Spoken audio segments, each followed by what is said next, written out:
Hey, Chris, you ready for this? Yeah.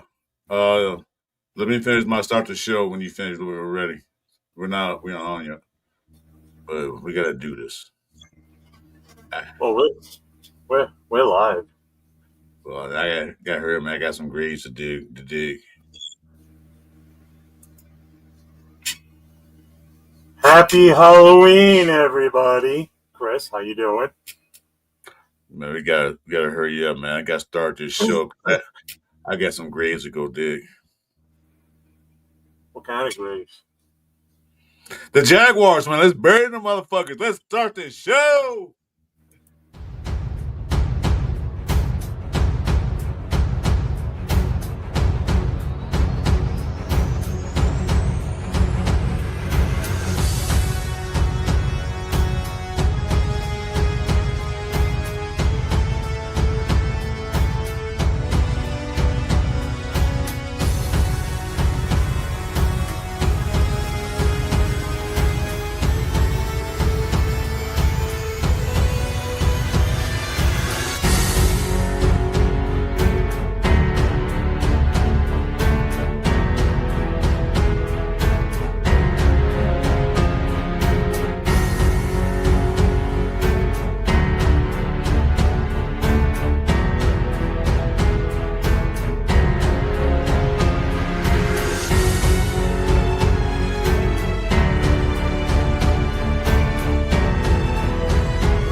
Salute to Raider Nation. Happy Halloween.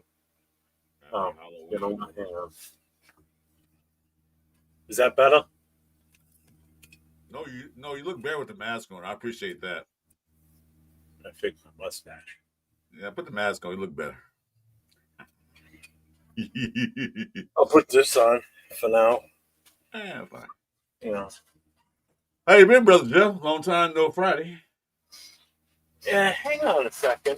Wait a minute. Got a break, guys, in the show. It's in the backside of Jeff. Hope you guys enjoyed it.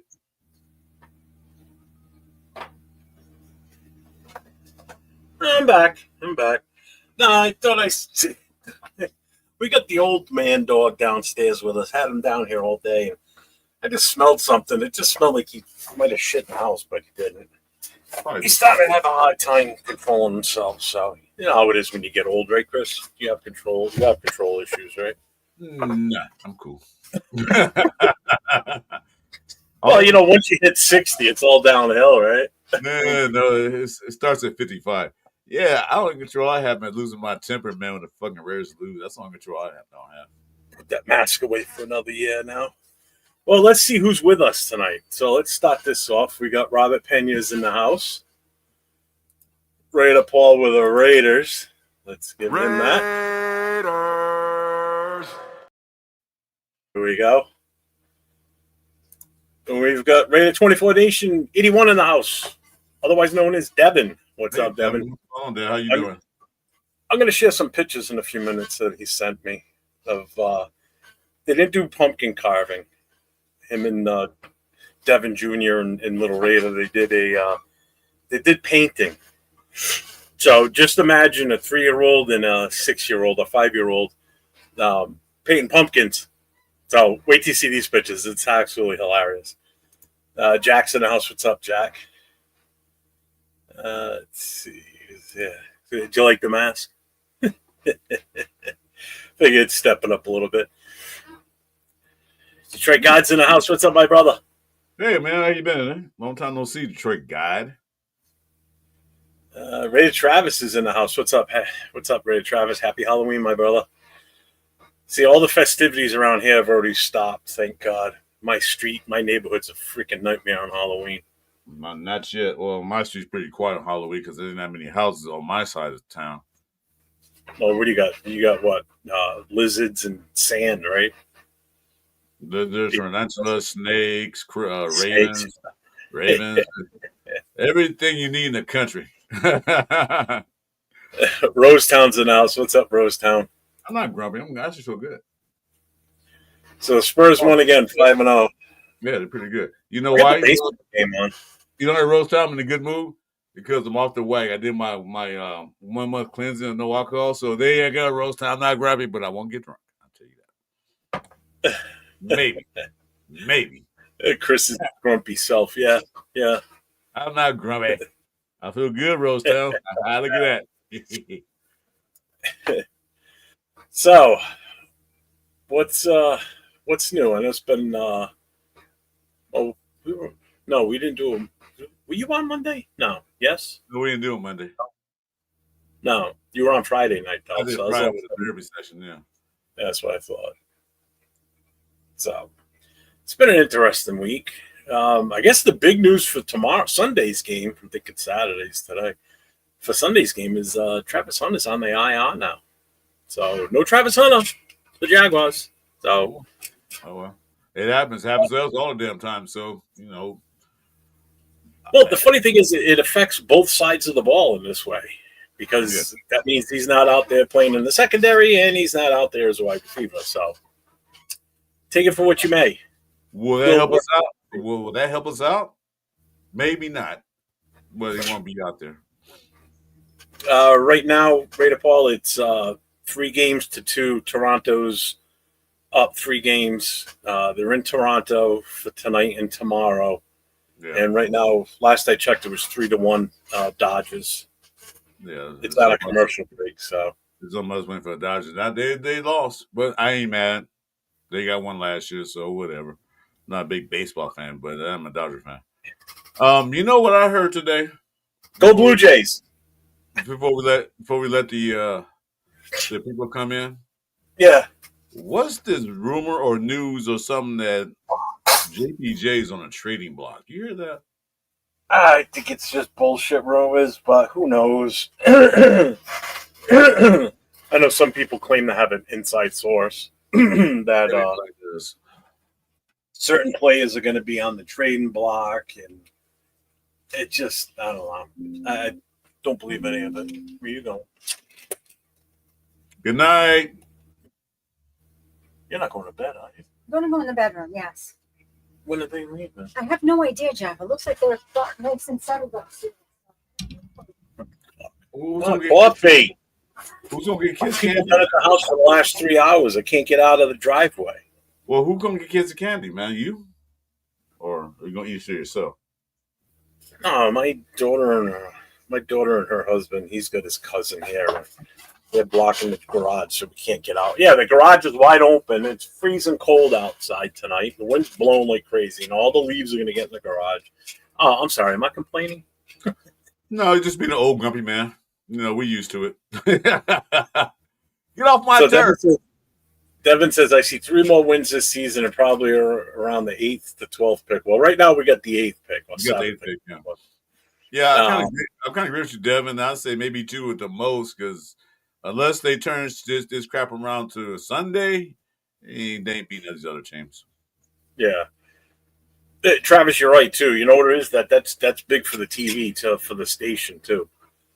So, what is it? Yeah, it's 3-1 Dodgers. It's top of the 4th. Yeah. Yeah, so it's big for Fox, too, because they get the full 7 games out of it, so. Let's see. JPG better not get cut. But he's not going to get cut. I can't see him get cut. No. He's a rookie. This is his 3rd year. It would be good going to his 3rd year. No, it's actually, this is the 2nd year right now. This right. Is year 2 for him. So he ain't no big contract. So no reason to JPG. Yeah. He's in his rookie deal. Will get better for sure if they You don't get rid of a guy that puts his heart into everything. I think it'd be a stupid move. He's still young, and the fans like him. That'll be done. That'll be done. Yeah.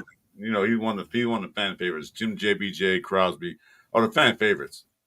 Everybody loves him, and that'll be dumb to get rid of him. And so you want your ticket sales to go down? Yeah, go ahead and trade Crosby and JPJ. See what happens to your ticket sales. You got pitchforks and torches out there outside your window, Mark Davis. Anyway, you know that his mother passed away, so just make sure I know everybody know. I just want to make sure that Carol did pass away last weekend. So I'm going to let me get the pictures up that he sent me so we can just do. I want to do that before we get too far into it. I'm gonna get the. What time is it? No, we got time. I'm gonna get the thing ready for the people to come in. Yeah, not just yet. No, I'm getting it ready. All right. Okay, so here we go. So, nope, that's not the first one.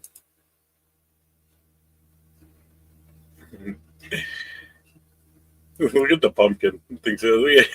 He's Well, painting a pumpkin is. It's paint the pumpkin, son, not you. Look at that face. Your kid's awesome. I love it. Yeah, I love little kids, man.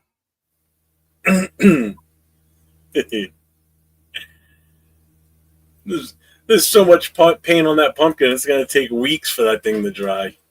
There he is. There he is with Dad. Yeah. It's so awesome. I love it. The crows and ravens gonna come out there trying to get that pumpkin and say, "What supposed to do with this?" I can't get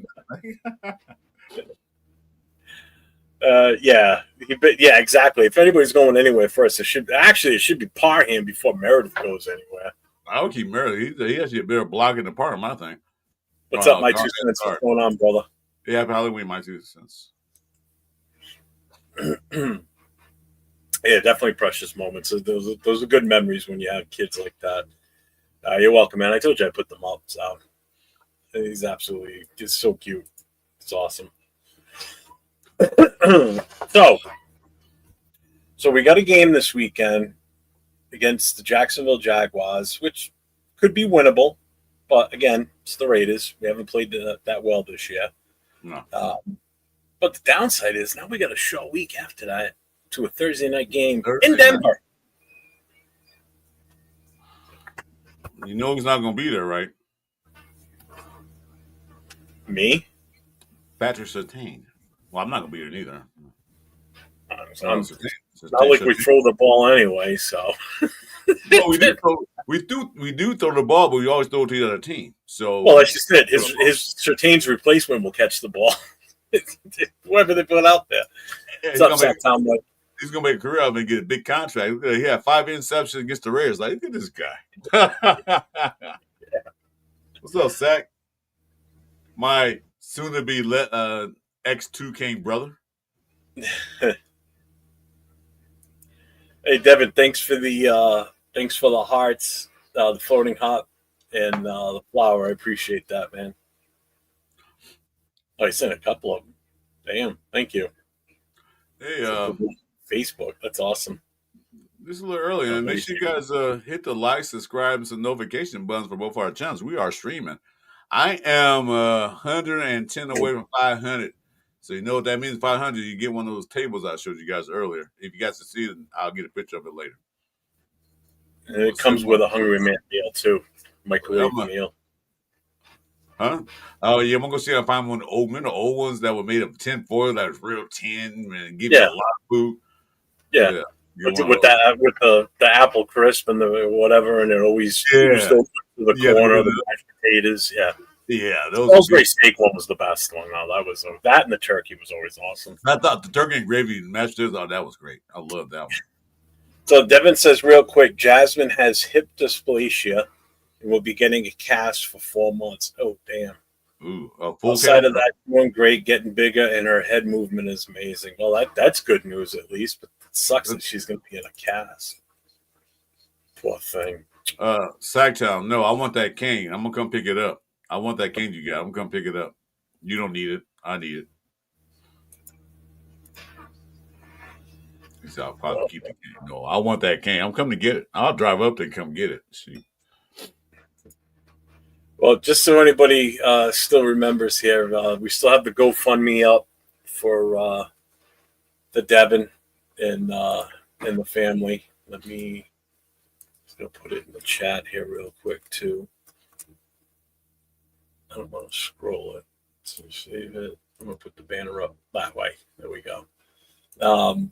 And there is a CashApp. CashApp, they get the money right away. So if anybody's got anything that they could give, fully appreciate it. Like I said, the GoFundMe is still open.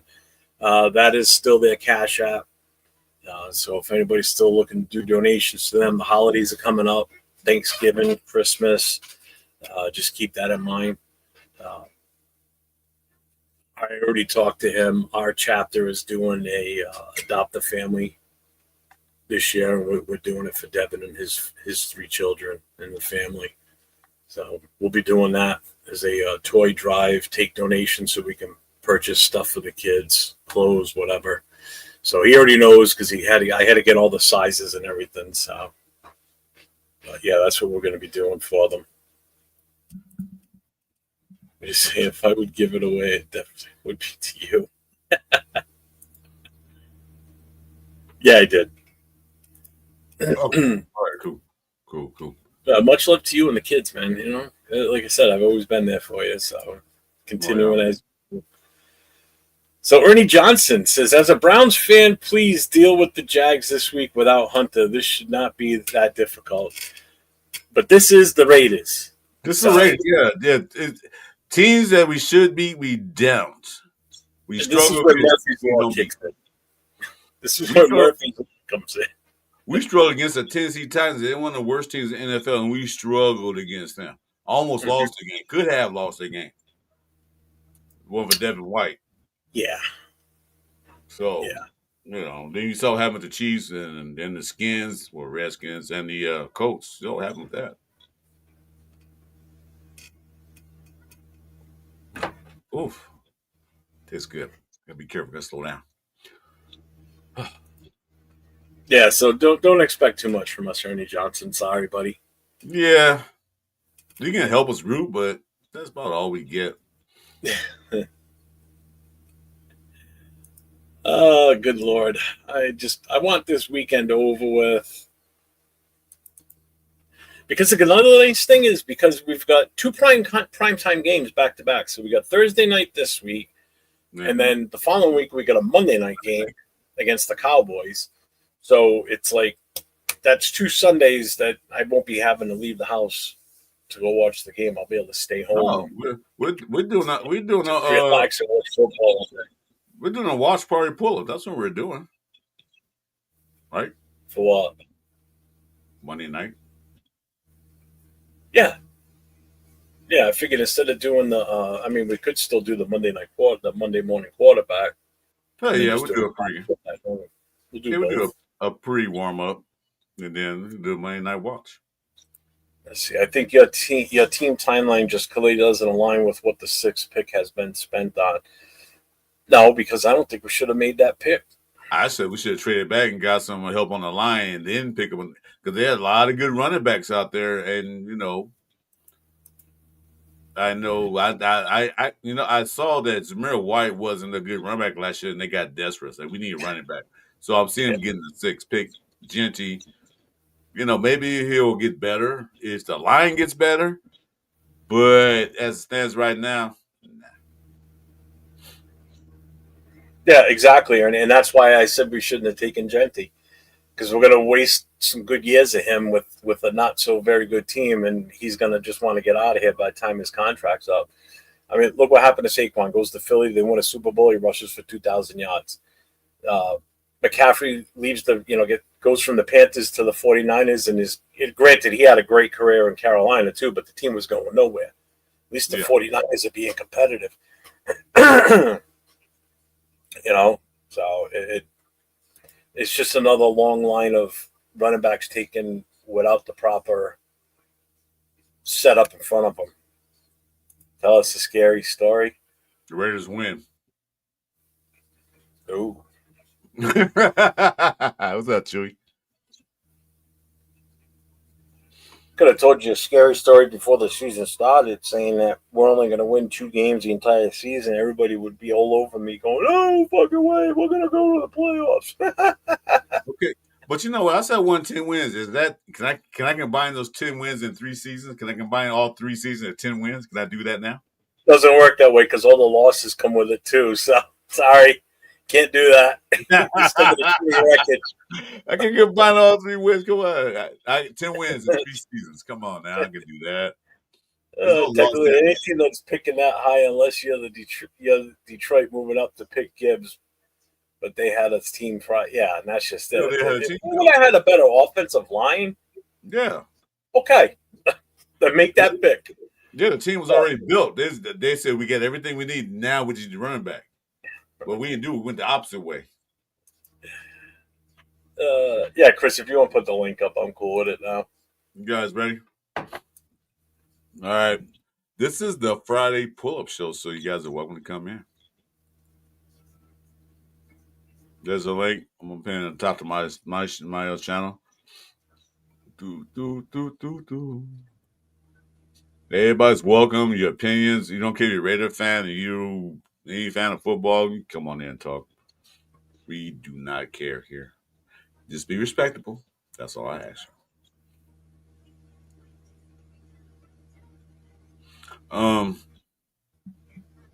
So on a good note, Brock Bowers is due to make his return. What do you think about that? Think he's ready?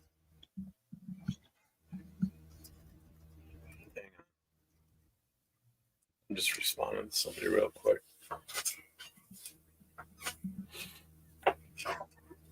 I'm excited for it. Mainly because I got him on my fantasy team, so I need a tight end this week, so it works out perfect. I get my guy back, my second round pick that I made. Welcome to the show, Hobo. Hey, what's up, Chris? How you doing, my man? I'm doing What's good. up, my brother? Good, Jeff. What's going on, brother? I saw your comments today, bro. Thank you. Hey, no problem, man. Hey, you're on to something there. I kind of like the one when you really talked about your past history and what you went through and everything. I think you got something there, to be honest with you. Yeah, Well, there's two videos like that. Which one were you talking about? Well, I got to remember which exactly. Was it the one. alcohol one where Yes, I overcame alcoholism? Yeah. Yeah, I think. Oh man, hang on, let me change this real quick. Yeah, because you think about you're not the only one that went through that, and for people to hear that and to see like, wait a minute, because you think it's only your problem, but then you going through it and everybody else they can relate to that, and that's what I got. Ooh, that struck me hard, kind of. Like, yeah, everybody can hear your story, and pretty much most people that watched it had the same exact story as yours, which I kind of like. Yeah. Well, because it's relatable on a non-Raider side. You know what I mean? Like you could take that in a total different move and not even do anything Raiders related with it, and just do a show on that. I'm telling you, you've got something there with that. You should you should real quick, because it's a subject matter that a lot of people want to talk about or don't want to hear. Because somebody say, you got a problem. Don't talk to me about it. But if you talk to them about your problem, they gonna say, you know what, I can relate to that and be more open about it. Well, and that's just it. It's like I related to just about everything he talked about, outside of obviously not the, the homeless side of it and everything. I mean, but as far as the alcoholism and what it did to me and to the family and everything, totally related to that. As I'm listening to you talk about this and your story and everything, it's like, it sounds, I mean, I was on death's door myself. My doctor had told me point blank that if I don't stop drinking now, I'm probably not going to live another week or two. And then I spent a week in the hospital. Wasn't going through any like DTs or anything like that, but I was a mess with just how bad it affected my body. I was just down and out, and of course it was during COVID, so nobody could even come and see me. So I was stuck in the hospital by myself, couldn't see any family, and anything my wife needed to bring, she had to leave it at the front desk at the hospital, and they'd have to go through the proper chains to get it up to me on the whatever floor it was on. I don't remember what floor it was on. So yeah, I want to talk to you probably tomorrow or something if you got time. Yeah, absolutely. I had no idea that you even had that past, like with alcohol and all that, until you just told me. Yeah, he talked. When I first met Jeff, he explained that to me. I'm like, wow, because I do drink. He's here right now having a drink, but then again, I just got to finish. This is my first drink in 4 weeks, and I'm sipping on it. So I learned that okay. I might be not. You can call me alcoholic if you want to, or I might be classified as one. I hear all the time. but I know when to take breaks. One night, as you guys know, I had a show. We had a show, and I was like totally plastered, and I was so embarrassed for myself and Jeff and everything else. I'll never get that way again. My thing I like to say is that you control it. Don't let it control you. You can pick it up, you can put it down, because alcohol been in human history for thousands of years. It's like prostitution, the oldest profession in the thing. Alcohol has been the same way. So you control it, don't let it control you. And that's why I say, I gotta take a break. And I did. Yeah. This is the first drink I had in 4 weeks. Well, I have. Oh, go ahead, Chris. I'm sorry. No. I say beer, liquor, anything else. First drink. But go ahead. This is a song. Go ahead. Yeah, but Jeff, that part. We all know Jeff used to go around beating up homeless people for fun. We know that for a fact. But yeah, he was on that hobo video. I remember that they beat up the homeless guys. Oh, trust me, I did my fair share of picking up people like that, which is why it was weird that I got that way myself. After being in the fire and EMS side for so many years, you would think. How long did you drink for, Jeff?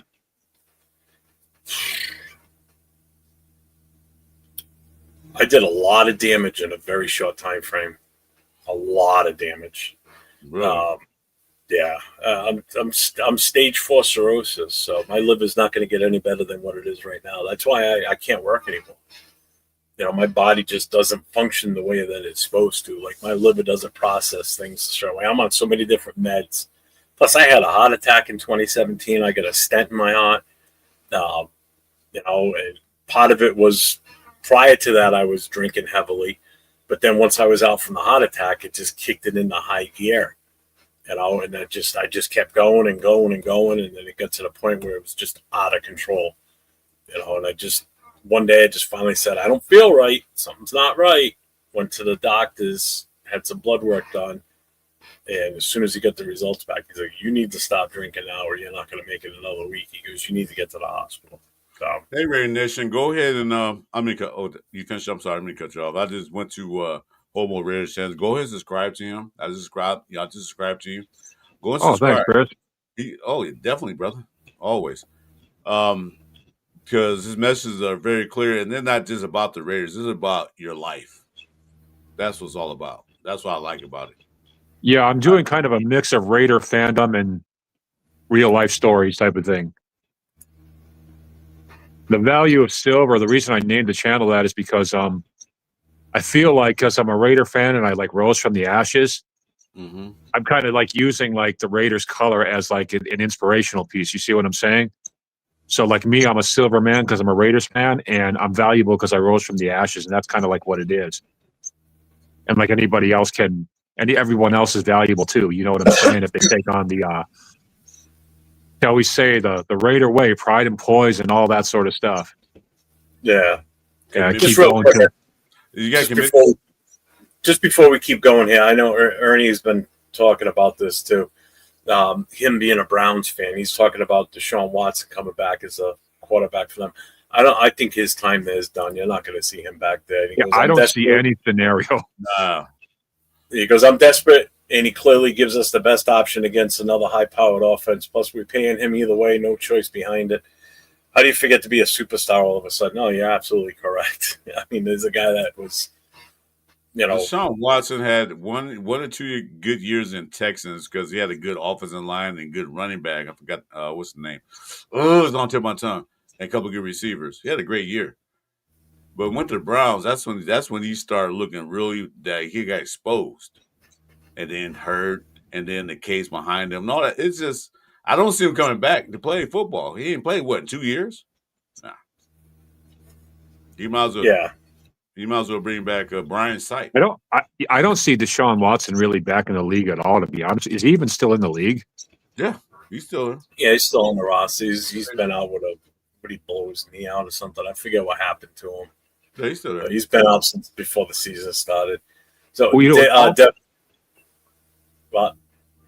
all that massage stuff plus his diminished skills, that's just a bad combo. I just really don't think that. I mean, if he was still playing at a high level, teams would take a chance on him, but he's not. So you got that combo of the massage crap and the his diminished skills. It's just not. I don't see anybody picking him up once the Browns release him, which they probably will. Well, we haven't seen him in almost 2 years, so we don't know what he can do because the NFL pretty much changed every year. We don't know. Was that what 2 years ago already? It's almost 2 years Since he got injured, really? Yeah. Wow, I remember the Browns fans cheering his injury. I felt like it was like a year ago, but I think you're right. Yeah, it's almost 2 years. So I haven't seen him on field. I think he played with Browns for like what, a season, half a season. And he got hurt, and then everything went downhill with all that backlash about the massage parlor, whatever he did. So And then Jameis Winston. Remember, Jameis Winston comes out on like YouTube defending him for like 5 minutes, and Jameis was pissed off. Remember that? Yeah. Yeah. He was basically chewing out the fans. I ain't never seen Jameis get like that before, man. He must really be tight with Deshaun or something. Cleveland screwed themselves even getting that deal going with him. Just want to get back to your channel real quick. Devin even said, he goes, amen. He goes, I just celebrated 10 years myself in July. Much love to you, man. Keep it going. I can't see what's that name? Huh? What was his name? Raider 24. Devin. It's Raider 24 Nation one. He's the Devin, father thanks, of he's the father of that little boy Devin. Raider. So okay. if anybody hasn't done it yet, go to this website, to this YouTube channel. It's at Hobo Raider on YouTube.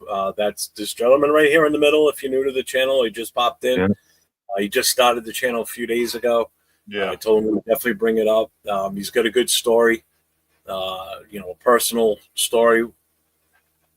I didn't know Go you watch the videos. Yeah, go watch the videos that he's got up. So he just started doing videos the last few days. He did a I couple know you. today. I mean, you talk about you going to start. I didn't know when. And I happened to see it. Like, oh shit, it's my boy, Hobo. Well, it kept getting delayed because I kept having these teeth issues and other health issues going on, but those are basically cleared up now. So I have like I can do YouTube now without without, I don't know, just the health stuff getting in the way, Well, Yeah. I'm ready to start my show next week, so I almost got it together. So got to be there.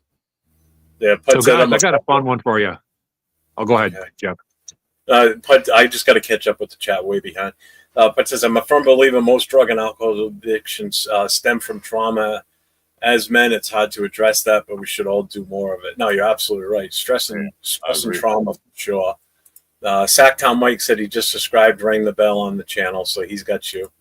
Yeah. Marcus Banks is in the house. What's up, Marcus? What's up, Marcus? My man. What's up, Marcus?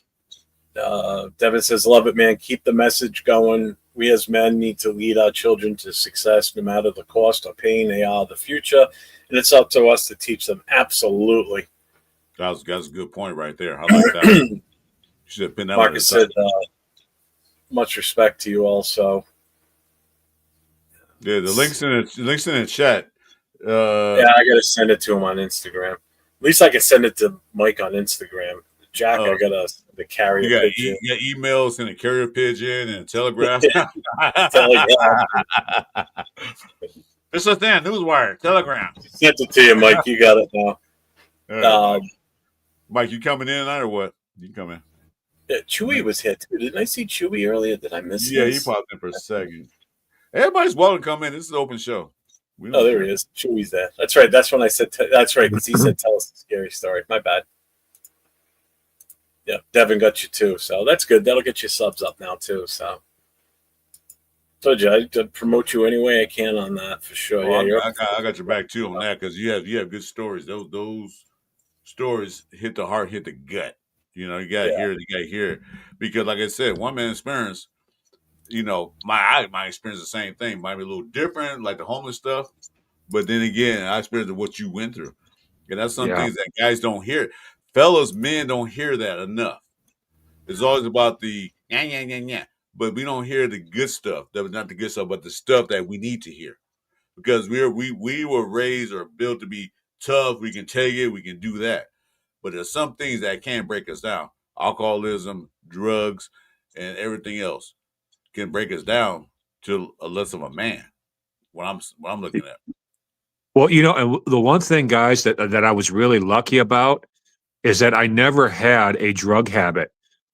It was just alcohol. Like I would do drugs. Like if I was at a party and somebody, if there were lines of whatever on the table, somebody offered me a line, I'd do it. You know what I mean?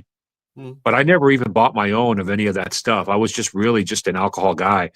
So I'm lucky in that sense because my habit was cheap, so I didn't have to like constantly steal from people like certain other addicts do to get my money for my fix. And B, it just saves me a lot of trouble as far as like with the police and stuff like that. Because the police are always like clocking homeless people.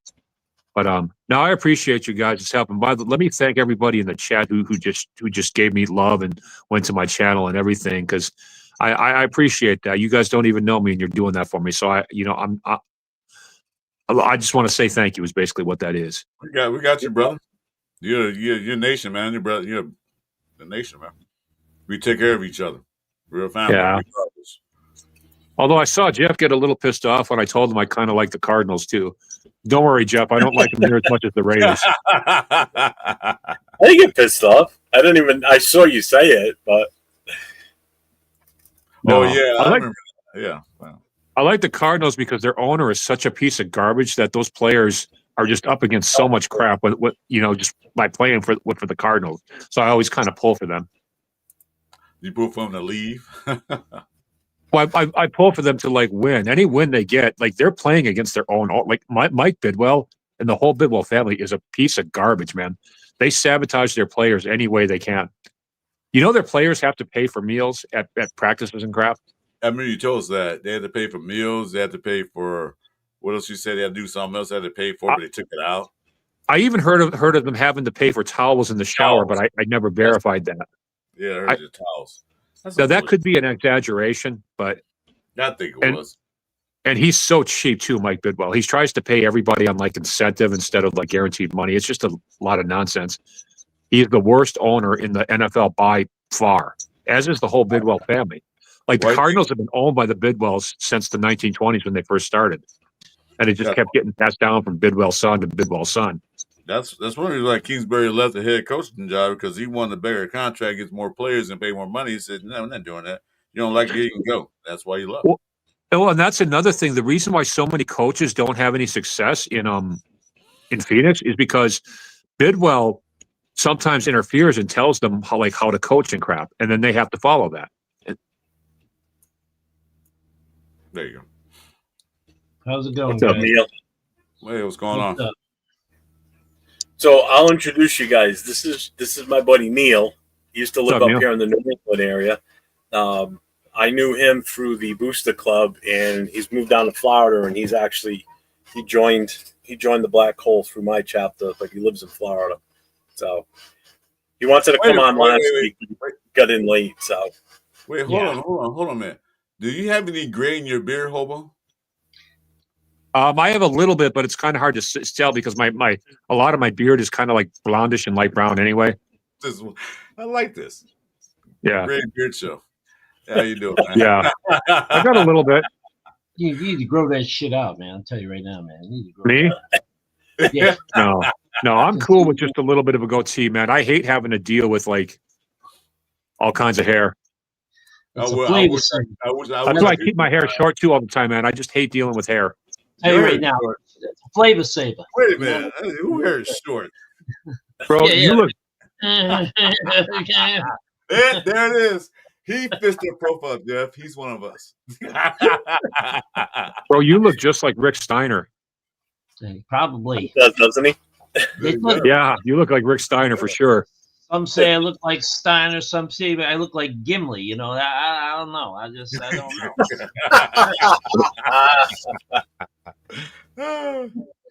Oh, man. Like I sent you the right link. My bad. Yeah, I did the same thing. I did the same thing with Neil. I had it. I just copied it and put it in the chat here. I put Hobo's link in. Yeah. But then I sent it to Neil. I said, "Here, here's the link to come in the channel." Then I realized, like, oh no, shit, that's his YouTube page. Never mind. Here's the right link. I did the same thing to Mike too. I looked at that and I said, "Who the heck is that?" I was like, and then I saw Hobo and I said, "Okay, we gotta Yep, put in." I'm the next millionaire YouTuber. Okay. Yeah. Probably with that content you got, and then you might be. Shoot, that's a good content. I've been But, I've been a Raiders fan since 1989. I went down to when they were in L.A. I went down there and watched them play in the Coliseum before they went back up to Oakland. Yeah. yeah. So Devin says, I just wanted to say hi. The pics Jeff shared today of our family painting pumpkins wouldn't have been possible if it wasn't for a guy that helped me get sober. So seeing another brother pushing respect. So that's the logo for that. And Marcus subscribed also to your channel too. Jeff, you've spawned a whole freaking YouTube family tree here. There's me, Chris, Leo. We're like part of the Raider Jeff family almost. You almost got your own family within the Raider Nation. Yeah, because me and Jeff are basically twins with different mothers, different fathers. So yeah, I can see it. You know. I mean, they'll make you up. You can't refuse. I'll tell you. Okay. Yeah, I'm just a bigger asshole. That's all. Yeah, pretty much. See. Yeah, like you used like I said, Jeff. You used to beat up homeless people and stuff, and yeah, oh yeah, that's your past. Yeah, the hobo fight videos, huh? Hey, have you ever stopped and given like money or food to a homeless dude? Me? I'm gonna tell you a story. I'm gonna tell you a story what I did. What happened with me? Years ago, I used to drive a beverage truck, a beer truck with beer. Where you at, Jeff? And so, what happened was, is that I was driven to a out here. We have a 7-Eleven. I know they're everywhere. It's a 7-Eleven. The man was short buying the 2 hot dogs for $1 at a time. He only like 30. He only like 55 cents, right? So he went in and bought it. He said he wanted one. He said, no, we're gonna sell 2 for $1. You go buy one, it's cost you $1.19, which made no sense. So what I did, I went in there, bought 4 hot dogs. They had the big bags, not the big bags, but the big bag of chips, and a large soda, a large gulp. I came outside, gave him 4 hot dogs, everything. You know what that guy did to me? My God, Marcus. He went there and stacked my whole truck on the ground to deliver that store. And ever since then, I see a homeless guy. He said, I need money. What do you want? Alcohol? No. I'm hungry. I'll go in and buy the food for them. I'm not going to give them money for the alcohol. Yeah. Hey, no, that's cool. That's respectable, brother. For real, man. That's very cool. What's up, brother? How you been? Hey, real quick, I just I got to put the pictures back up again for Devin because for Raider because he's got them sitting on his lap, so he wants to see them again. So there they are, buddy. That's cool. Oh, very cool. That was from today. They did pumpkins, him and Raider and Devin. I tell you, man, them crows and ravens gonna hate his butt because they can't get in that pumpkin because so much paint on it. Look at that. It's awesome. I love it. That's cool, though. That's what you do. He's such a happy little kid, too, which is just amazing for what he's been through. You know? It's awesome. What's up, Brad? Guys, my sister just called me. It's about my mom. She's crying. I need to talk to her. I got to go. Thank you for letting me get out of here. Okay. It's not good. Take care, man. Get out of here, Sacktown. Hopefully things are right. Yeah, I hope things go well, buddy. Yeah, his mom's not doing good, unfortunately. Yes, she's not. Nah, man, no explanations needed. Get out of here. Yeah. Exactly. And my pop, but I would have just left if it was We me. demand an explanation before you get off the phone, darn it. That would be. So, what's going on with you, man? How's it going? Busy, man. I've been so busy. I haven't had a chance to really do any content on my channel. It's been dormant since week 1. Like the only times I've been online is I sometimes have Saturdays off lately, and I've been appearing for a little bit on your show, Jeff, before I go to cricket. So yeah, just been busy. I think it's like 3.5 weeks till my trip to the US. I was just going to ask you, like, you getting ready to? You'll be out here soon. Yes, sir. 3.5 weeks, man. Yeah. So Hobo with Neil, in case you haven't noticed, he's not from around here. He's from Australia, so he's one of a few Raider fans that are in Australia. Actually, there's quite a few Raider fans in Australia, but he's the only cool one out of everybody I've known. So. Well, there's a few. There's some in your chat feed that I met the other day. One, his name's, I don't know if he's watching now, but His name's LS. He didn't know it was Australian, Yes. and then I caught when he was Australian. And we've been communicating behind the scenes. So you know, you're actually wrong, Jeff. There's not many of us at all. Like, there's many people that wear the colors for the fashion, and there's I'd probably say there's a bigger minority that wears the colors for gang-related reasons than they do because they actually support the team. Like that in LA, dude. Yeah, they got that out in LA. I mean, I was like that in LA when the Raiders came to LA. Yeah. That's actually boosted Raider popularity because it was a neutral silver and black color, and they all wore it. Yeah, it's It's like when in California when they had the Cholos wore the silver and black. I went into a neighborhood one time. I was wearing all silver and black, all Raiders stuff, and it's like I walked into there and like they were playing music on their hangout, and I went over to my friend's house down in downtown LA, and they looked at me and they turned the music off, and it was like scary for 1 minute because it's like they were looking at me like, "What are you doing in our neighborhood?" You don't want to get up and around here, boy. Yeah, have I say what set you from? That's what they say. Have I told you what the story? Sorry, you finish. Go ahead, Down Under. Have I shared why it's being used as gang colors over here, Jeff? Are you aware? No, I don't think you have. If you have, I don't remember. Okay, I'll make the long story short. So over here in Australia, in America, you call it your cuts. You know, the biker gangs that wear their cuts, right, to distinguish what gang they belong to. Well, here in Australia, cuts are outlawed. You cannot wear it in public. You cannot wear anything gang insignia that relates to outlaw motorcycle clubs. So the way that the Mongol biker gang specifically over here get around that, they all deck themselves out in Raider colors.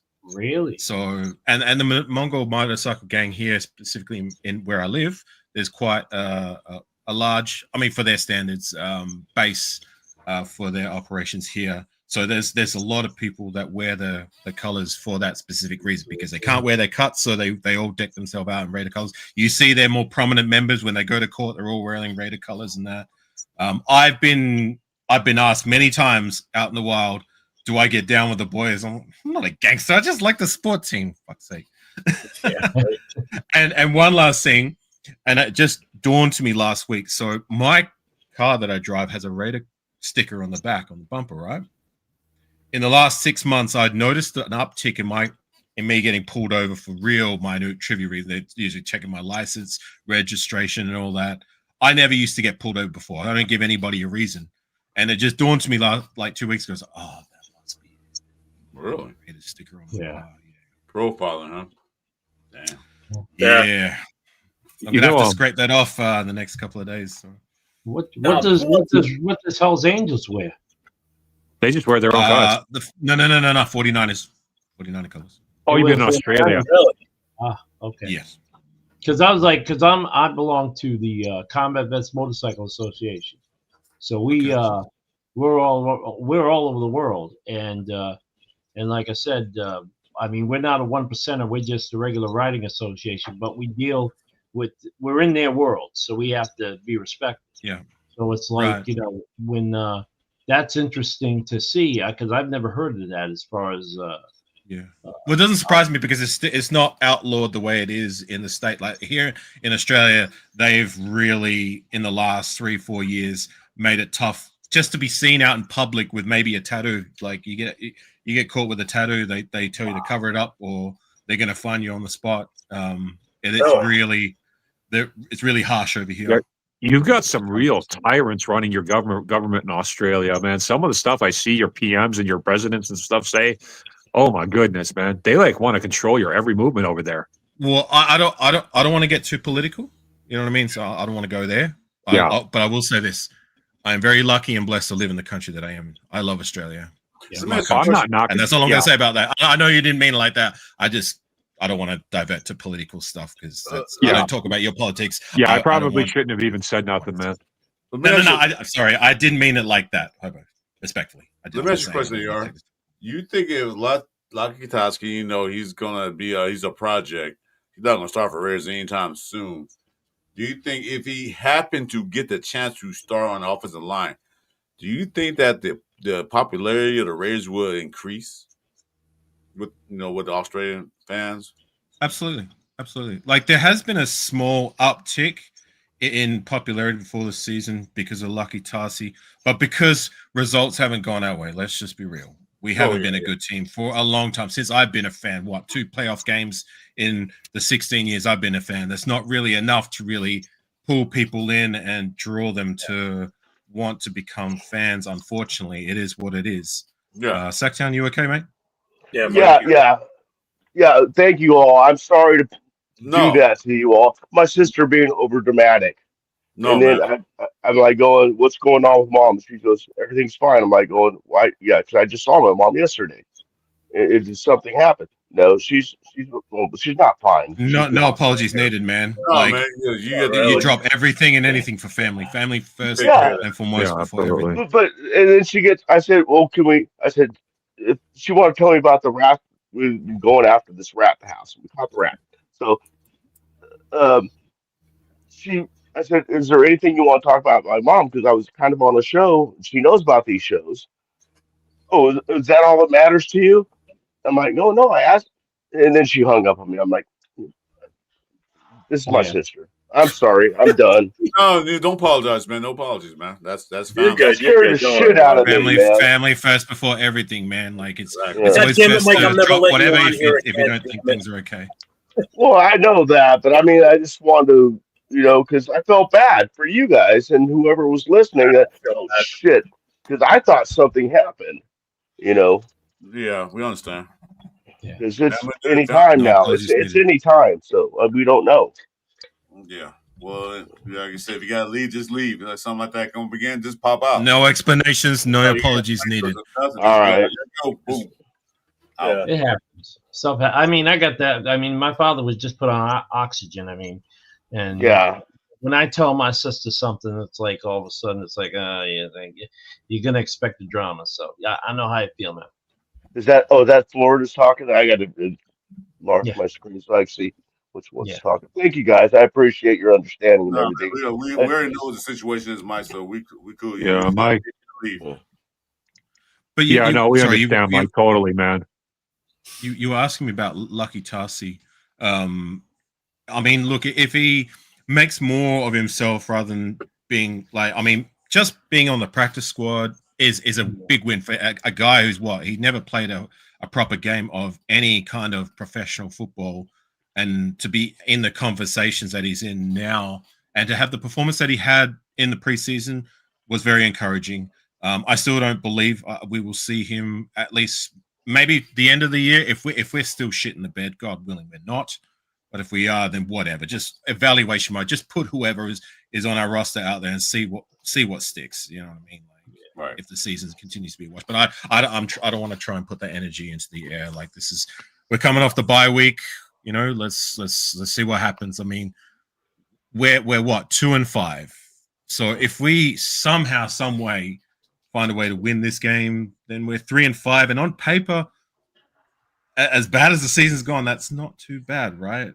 We're still in position to try and right the ship, per se. Yeah, our division is not that bad. Denver is on a tear. They're 4-2.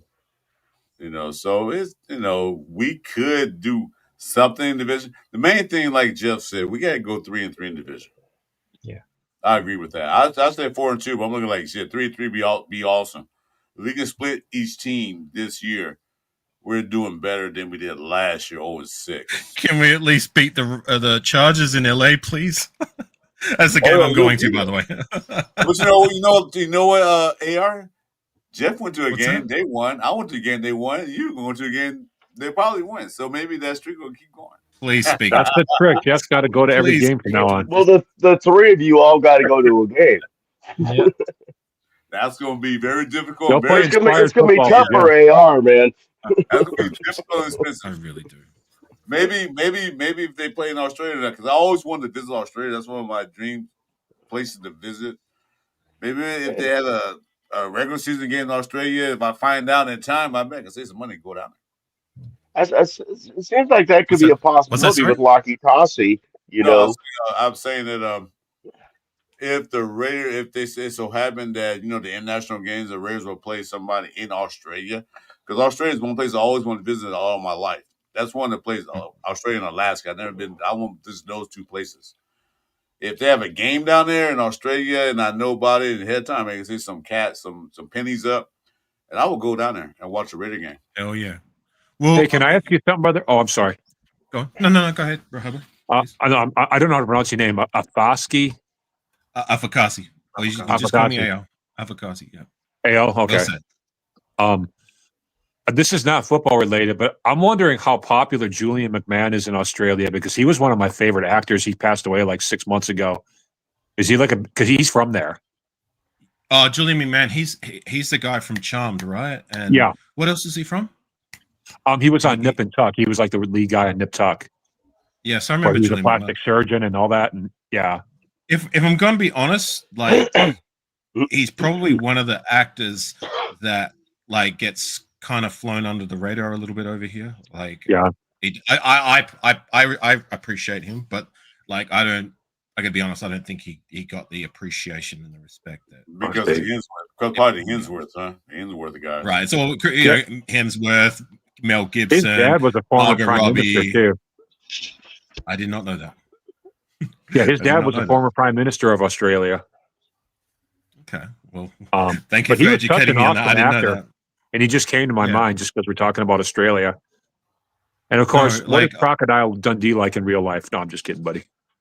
No, actually, I made Crocodile Dundee. He came to our shop. That's not a knife. But I just on the topic, since we're talking about my country, one, I have not met anybody that's come from international waters that has a bad thing to say about their time visiting Australia, especially the Americans. Like anybody that, like, I don't know if you've ever talked to anybody who's been to Australia, anybody will say they love it here. It's beautiful. We're very lucky and we're very blessed to be here. Second of all, like, I find it very curious, and I said this before the season started, that they started to do a whole international program, like going out on social media, and they made like an official IG account for Australia for the Raiders, and they're starting to expand over here. And I found that very curious as to why now, like, why would they do that? You know what I mean? What's the catch per se? And I don't know. I have a feeling that they're gunning for that international game spot, maybe next year or the year after. And if that's the case, hey, look, if I can make a game, I've made 2 games. I'll be making 2 games now in the States. Then you best be sure I will move heaven and earth to be their front row if they ever come play here. For sure. One thing about Australia, man, is AC/DC. I love that band. So it's like, you know, they were good rock as far as when was coming from the land down under there. Right. Australia kind of, it just fascinates me because I watched a lot of Discovery Channel back in the day. I see shows, I see not the reality shows, these fake ones, but I see shows and it's like something that I've been watching as a kid. It just fascinates me, you know, especially the animals. I'm an animal lover, so I just want to go down just to feel that environment. And the way I see how the Australian people are, it's like they're more courteous than any other country that I've seen so far. It's like they're courteous. I don't know if that's just a hype for tourism or not, but being you AR, I feel that I can go on there and feel comfortable. Like I'm going to. It's very safe here, and I don't know if you've got friends who've been to Australia. I mean, don't take my biased word for it. Talk to them, and they'll tell you what you need to know. It's a beautiful country. We love our tourists. We love Americans. They love us. I love the fact. I had one of my friends back in the day. He went to Australia, him and his wife, and guess what happened to him? Well, hey, Chris. Kicked my kangaroo. He left his wife and got married to an Australian lady. There you go. Hey, Chris, how tall are you, man? I'm under 6 feet. Oh, okay. I was gonna say you look like you were one of those midget guys. I didn't want you running into any kangaroos down there. Okay? Oh, I can't wait to watch a kangaroo. I'm like 5'9". I can't wait to run into a kangaroo. I want to fight one. I was surprised to hear about the kangaroos because they're like if you get in water with them, those suckers will try to drown you. No. No, they won't. You know, No. you know what I find funny is that like That was all a these video. stories about how there's like all these animals that are going to come out and get you. We You got gotta watch out for the drop kangaroos bears. and wallabies. Well, yeah, well, maybe Drop the bears. drop bears. Like, of course, the drop bears. Yeah, you know, you got to be careful there. The koalas with the fangs, you know, they drop out of the trees. Yeah. But like the majority of people that will try to scare you about Australia, especially on social media, they're usually Americans or from abroad. It's like that have never been there. Yeah, that have never been there. Yes.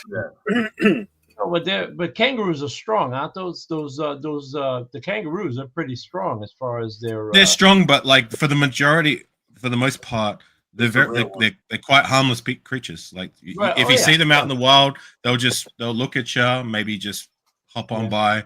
It's very rare that like you see the videos of them like of people maybe trying to box them or whatever, but that's usually if they're agitated. But if you leave them alone, they just do their thing. I'm not saying they're hostile, I'm just saying they're tough. I mean, not for nothing. I've seen some videos of some of the kangaroos. The Some of the kangaroos are pretty well fucking jacked, though. Yeah, they jacked. Yeah, they look like bodybuilders. They're like this. They're like yeah, but they do that for mating reasons. They do that for mating. They have to flex to the females to come get them, and then they flex to other guys who like, hey, you know what? This is my thing. I got the bigger muscles. That's all it is. I just saw a funny video clip earlier today it was in Australia because all these Halloween things are coming out, and it was a witch that was activated if something like walked in front of it, and a kangaroo walked in front of this witch, and it started going, and the fucking kangaroo leans back on his tail and just bam! I wouldn't be surprised if that was real, but then there was a part of me is like, is that AI? It could be AI. Yeah, it could be. You never know these days, right? It's funny though. I saw that. Yeah. The great whites are legit down there, though. Oh yeah, the great whites are no joke. Yeah. You got a lot of I them live down near there. the beach. We get the shark siren going off. Are they up? Are they northern territory? Are they all around here? Great whites are pretty vicious. What's that? Sorry, Florida. Are they mostly the great whites? Are they like in the northern territory, or they all surround the island pretty much? Well, I'm on the west side of Australia, west side, and I'm lucky enough to live literally like if I go that way and cross over the road, the beach is right there. Oh, nice. Nice. And once every couple of months, I was just saying before, I don't know if you caught it, that like the shark siren will go off because there's a great white swimming around the area. So it's not like totally common. Like you're not going to see them all the time, but it's common enough for it to happen maybe once every few months where there'll be a great white like in the vicinity. But they usually don't circulate too close to the more popular beaches in there. That's enough to keep me out of the fucking ocean. Yeah, me too. You guys want to hear something? You guys want to hear something a lot of people don't know as far as ocean fish and stuff like sharks and stuff like that? Dolphins are actually a lot more aggressive. Yeah. Dolphins are actually a lot more aggressive and a lot more dangerous than sharks. Yeah, they are. They're wild dolphins. They are. They do not attack. Yeah, people think of them as cute and cuddly because they can be trained, but they are mean. They are mean. They're territorial. I heard dolphins save people from sharks. I never thought. No, they don't save people from sharks. Is that sharks and dolphins don't get along with each other and killer whales, orcas. They don't get along with sharks because sharks, they do is they eat their food supply, and they will attack a shark in a minute.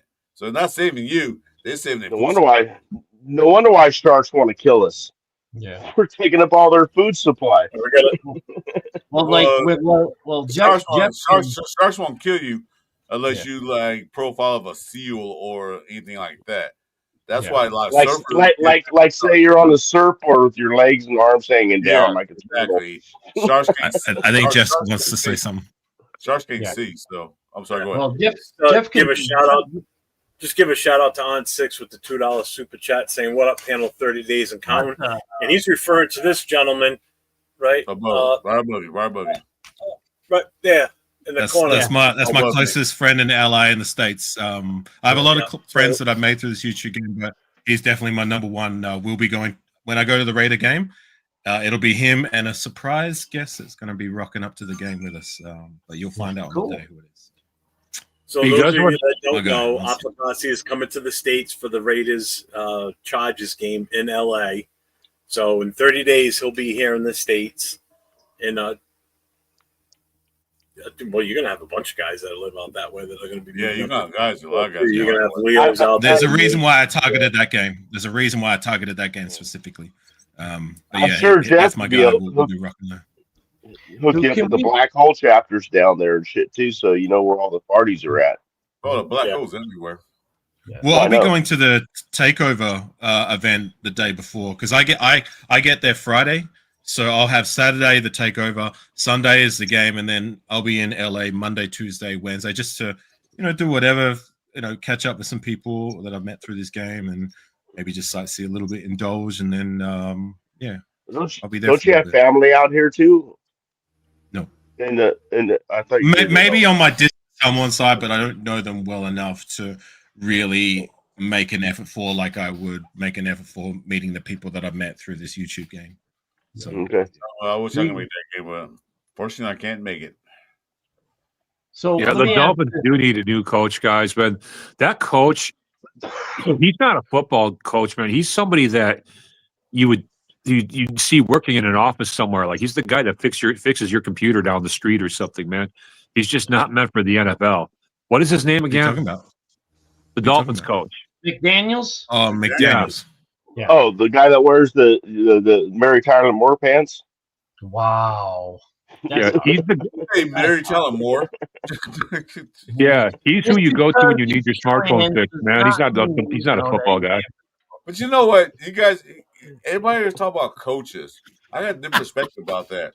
Sometimes the coaches is going to do what they're given. They don't make the calls. GMs make the call. Yeah. A coach is a coach. But And I'm making the call to read the chat. Our buddy Hall of Famer from USC in two different positions, strong safety and running back. He was the reason Reggie Bush went to the USC. Our buddy Dustin from the Death Star Report. On 6. Strikes again. What's up, SoCal Sal? What's going on, brother? What's up, SoCal?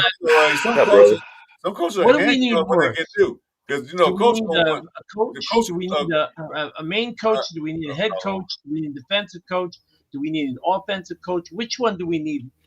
Well, it depends what I was saying. Sometimes coaches are handcuffed by what the GM dictates what team need to be. A coach might want, I need this player right here. Well, we can't afford him or get him. We can't trade for him. I don't lose picks. Sometimes the coaches are handcuffed what they can do, what they can't do. The players that they want, they can't get because the GM might be saying, "Nah, we can't afford that." Yeah. I don't know. Are we talking about our team or are we talking about the Dolphins? Office?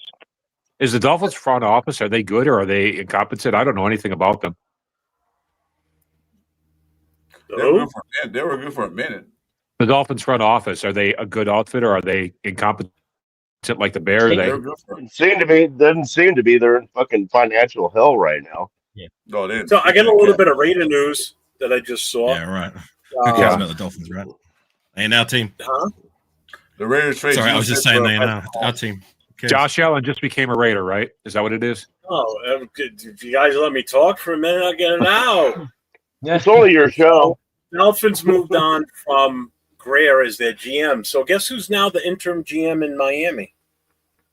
Who? Champ Kelly, former Raider. Oh, I did see that. I saw that like in an article. Oh. Yeah. So if he gets the job, he's going to be their GM starting next, after the season's over. He's the interim right now. So they could end up hiring him as the actual GM. So we'll get to see what he does with the draft. They did say the Dolphins owner said he's not getting rid of McDaniels, but he did fire the GM. Yeah. Why did they fire the GM? Because the team sucks and he's not doing his job. Bad moves, paying Tyreek Hill all that money. Which also means the Dolphins are so bad, they're going to end up having a fire sale. So there's going to be some players available off of that team for sure. So they actually have some talent too. There's only 3 more days left. There's only 3 more days left of till the trade deadline, which is Tuesday. Right. So, now they're talking about JPJ possibly getting traded. I heard those rumors. I'm really not liking them at all. I don't think it's going to happen. It's not going nowhere. No. Chip Kelly hates JPJ, man. Chip Kelly just has it out for that guy, man. What's up, Bueno? I'm Hey, sorry. Bueno, I'm what's up? not Bueno. Hey, I I'm got a not fun one for you guys. I'm not bueno. up all eyes.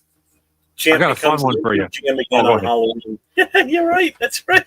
That happened with McDaniels a few years ago when McDaniels That's got fired right, on on Halloween. Halloween. Yeah, Yeah, that's trying to true. think about that. Facts. Yeah. Yeah, that's his day. You know, every October 31st, he'll become intern. Dang. No, the last thing I want to take is another wide receiver. We don't need Even it. Washington was a wasted move. We You don't need know, it. Especially not Tyreek Hill. I don't. no. No, not that baggage. No, not with just 17 kids. No. That would never happen in Raiderland either. I mean, We don't need there's it. no way. We need his Fred Bullock talent, would baby. probably. We need his talent, but not him. So what do we need? What do we need to turn the team around? We need Offensive Josh line. Allen. That's what we Guard. need. Guard. We need offensive line. That's pretty much some of it all. We definitely Yeah, we need need Josh Allen. guard. We need offensive We line. need prime Chad Clifton. I mean, because I'm like, is this quarterback? This quarterback is. I'm like looking at him. It's like he is not like a franchise. What I'd call a franchise quarterback for the Raiders. He's not.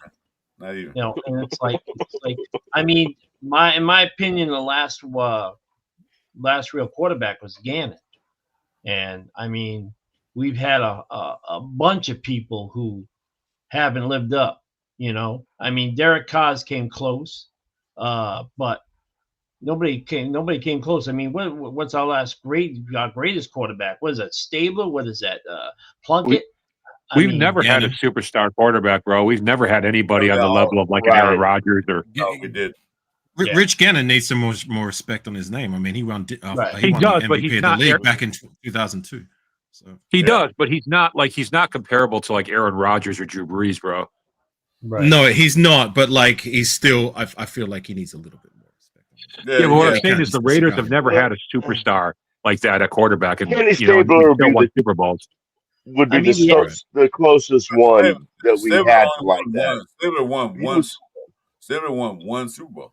So yeah, but he also once, went to many AFC championship games too. I mean, it wasn't like he had one good year. that doesn't count. That's I came in fifth placement every year. Well, so what? We come first place. That's not fourth place, not third All I place. said was the I closest get thing what we've you're had. saying, Hobo. Like we haven't had like a Tom Brady, Peyton Manning-esque kind of QB in the door, Brett Favre. You know what I'm saying? Yeah. Someone who would be considered like an all-time great, not just for our team, because and respectfully, Right. Kenny Stabler, like you Yeah. wouldn't. Kenny put him in Stabler that was same good, but category. but Kenny Stabler was good, but he's not duking it out with Mahomes. It ain't happening. I agree I'm with not that. saying that. I'm saying the Yeah. closest thing we've ever had to a consistent quarterback for a number of years was Kenny Stabler. I mean, Okay. I agree.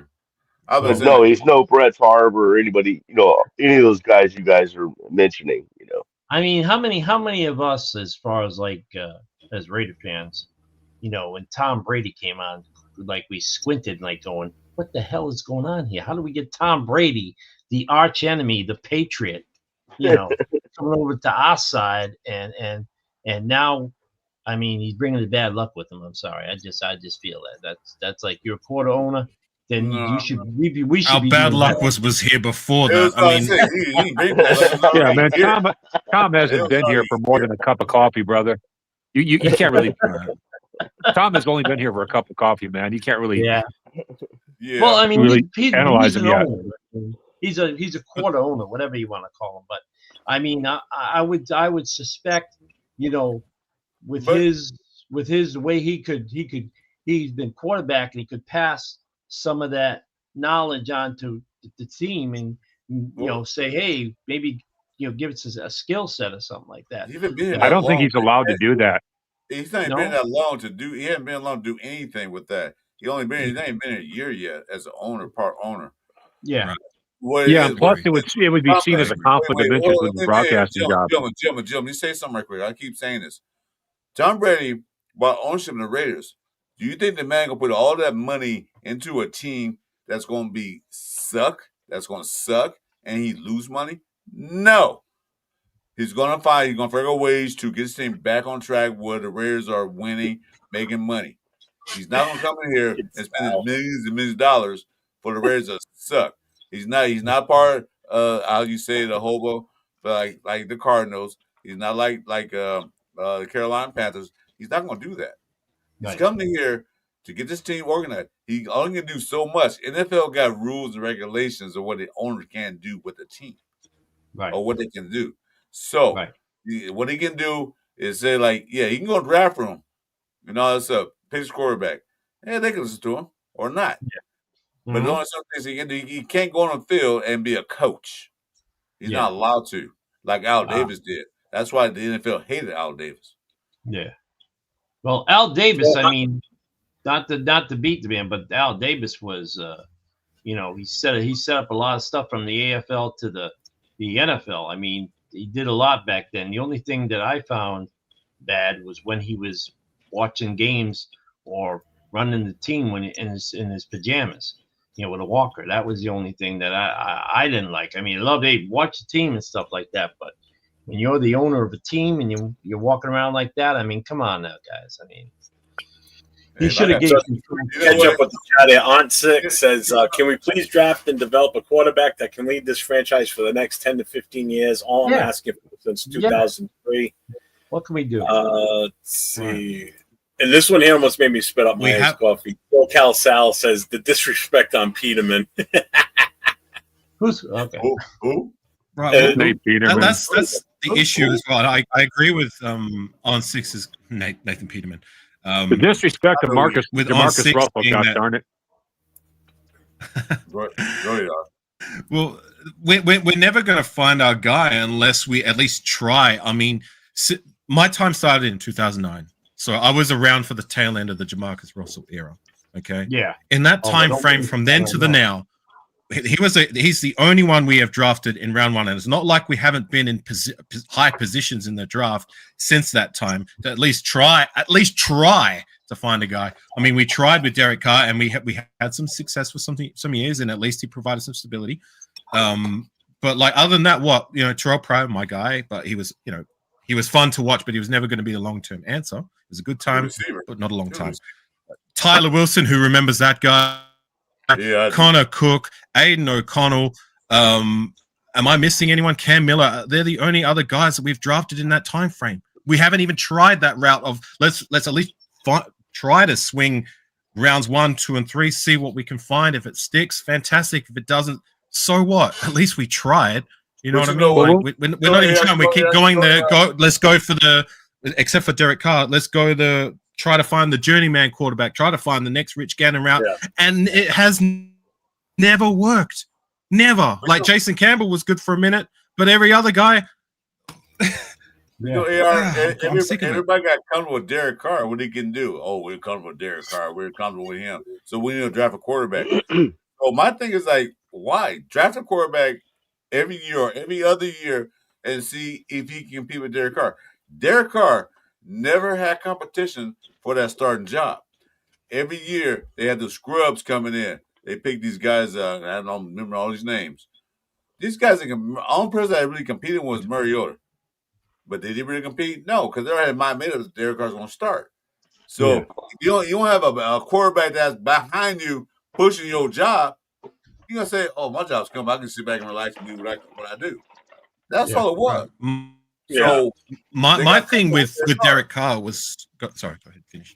Like my thing with Derek Carr is like, okay, when it came time for us to move on because he just didn't have it anymore, my thing was always, okay, if Derek Carr's not the answer, we need to have a plan. What is the answer? And here we are, 3 seasons later, we're having a carousel because we just haven't had a proper fit or a proper guy that we've had at least tried to put in place and maybe be the guy via drafting, to your point, like get some guy that we can groom in the door. That once we did move on from Derek Carr, at least we had someone. Who do we move on from Derek Carr with? Jimmy Garoppolo, Brian Hoyer, old man Hoyer, Gardner Minshew. I mean, Aiden O'Connell has been okay, but he's not really my guy that I believe is going to take us into the future. You know what I'm saying? Like the list goes on, and I'm sick of it. Yeah. Did Gino come over from Seattle? Yeah, he came from Seattle. Yes. Yeah, see, this is where the thing is. I mean, you had a coach come, okay? We had the coach because they wanted to hire the coach. But why did he have to bring a quarterback we knew wasn't it? You know what I'm saying? Or was Yeah, it just Quarterback. He brought a chunk of the team with him too. Now every time he turn around, we're bringing another former Seahawk in. It's the same shit we went through when McDaniel was here, bringing in ex-Patriots. You got to look at perspective. Right. Coaches from other teams, the players want to follow their coach because they know their system, they know how they coach. It happens not only to us, it happens to all these teams. Right. Sometimes the coach go to a team, they bring their players. Oh, this player's free agent, come play with me. So they know how the coach works, how he operates, what he does. They know they know the coach's system. It happens. It don't happen to us. It happens to all the teams. It's like, for instance, but when we do it, it just doesn't work. If Andy Reid leaves Kansas City Chiefs, which he probably won't to, he retires or passes away. If he leaves and goes to, let's say, Arizona Cardinals, Mahomes is like, I'm free agent next year. I'm gonna go with Andy Reid because I had success with him. Yeah. So that's how it happens. Well, I'll tell you, that was a big mistake when Philly gave up Reid. I was like, when it went to KC, and now they're doing great because, his system worked and basically they picked right. That comes to the top. Well, look what the Chiefs did when Andy Reid moved over to Kansas City. He brought in his guy Alex Smith, but they still drafted a guy. At the time, I remember that draft specifically. Nobody was talking about Patrick Mahomes. He was the guy. Nobody had, maybe few people had him on a radar, but he wasn't a guy who they touted to be the next big thing, which he is, unfortunately for us and everyone else, that he is today. And that's something I just wish we did. Okay, we had Derek Carr, but let's still draft somebody at least that we can groom in case the day came, and it did come, where we move on from him. Okay, we have someone in the wings that could possibly be the guy. We didn't even try. We tried once with what? Connor Cook. And how did that pan out? He wasn't shit. The Hall of Famer, right? Well, I mean, unfortunately with Connor Cook, he got fed to the roof. His first start as a rookie, and it's in the playoffs, and he got thrown in the fire. So, I can give him that concession, but then after that, what did he do? He still didn't take that next step. He didn't even earn the job to be a backup, and he was out of the league. But you know what the problem is? When we don't draft well either. Usually, every time we do draft a quarterback, we end up with something like a Jamarcus Russell. All right, but that was 20 years ago. That was 20 years ago. We haven't tried. That was our fans have to get over that, and that's one thing that always just sticks in my craws when people sit there and say, we're never good at the draft. We always blow our first round picks. You can't keep going by that all the time either. You know what I mean? Things are different now. We've got different GMs, so everybody's got their own way of evaluating talent and what they think should be done with that first pick. Ultimately, it's up to the GM. The GM is the one that collects the players, and then it's up to the coach to put those players in the right position, to put the pieces on the field, then hopefully they gel right. So it's the GM's job to do that. So, yes, in past years, we haven't been the best with our overall picks. Like, we blew it with the Mac trade. That should have built our franchise for years to come. Okay? Don't even get me started on that one. Do not even get me started on that one. Travesty right there. We drafted just completely stupid. All right. Yeah. We never brought in a quarterback when Derek Carr was here. We never brought in any competition for him. And I've said this before. Exactly. So he always knew he had to play at a certain level because there was nobody that they brought in that was going to beat him. So he never had that reason to excel or outplay anybody because there was never any competition for him ever. In his entire career with us, he had zero competition. Okay, closest he probably ever came to was when Mariota was here at one point. All right, that was the only time he had any type of competition, and he just stepped up another level, and he stayed the starter. We've never drafted anybody in that time frame to bring in. When we did, it was a bad move. Unfortunately, he got hurt. We brought in Connor Cook to be that guy, and he breaks his leg. He comes in. Starts as a rookie in a playoff game and gets fucking destroyed. There goes his fucking confidence, and that's it. And this is what this team does best. It destroys players' confidence, and that's the problem. A lot of first round picks always don't work out. Yeah, they might be the highest rated player in college. Some work out, but if you look at it, I think it's like 32% Thanks, look at it again. That really works out as a first round pick. All these picks don't work out in the first round, not for just the Raiders, for all teams in the NFL. What's up, Raider News Central? Welcome. Some do, some come out and blow the tables off. But it's the evaluation of these players that we got to look at. Oh man, that's rough. That is rough. Sal just said, he goes, this organization is fucking cursed. They bring in free agents that are on drugs or kissing other teammates. Raiders are never going to lose that one.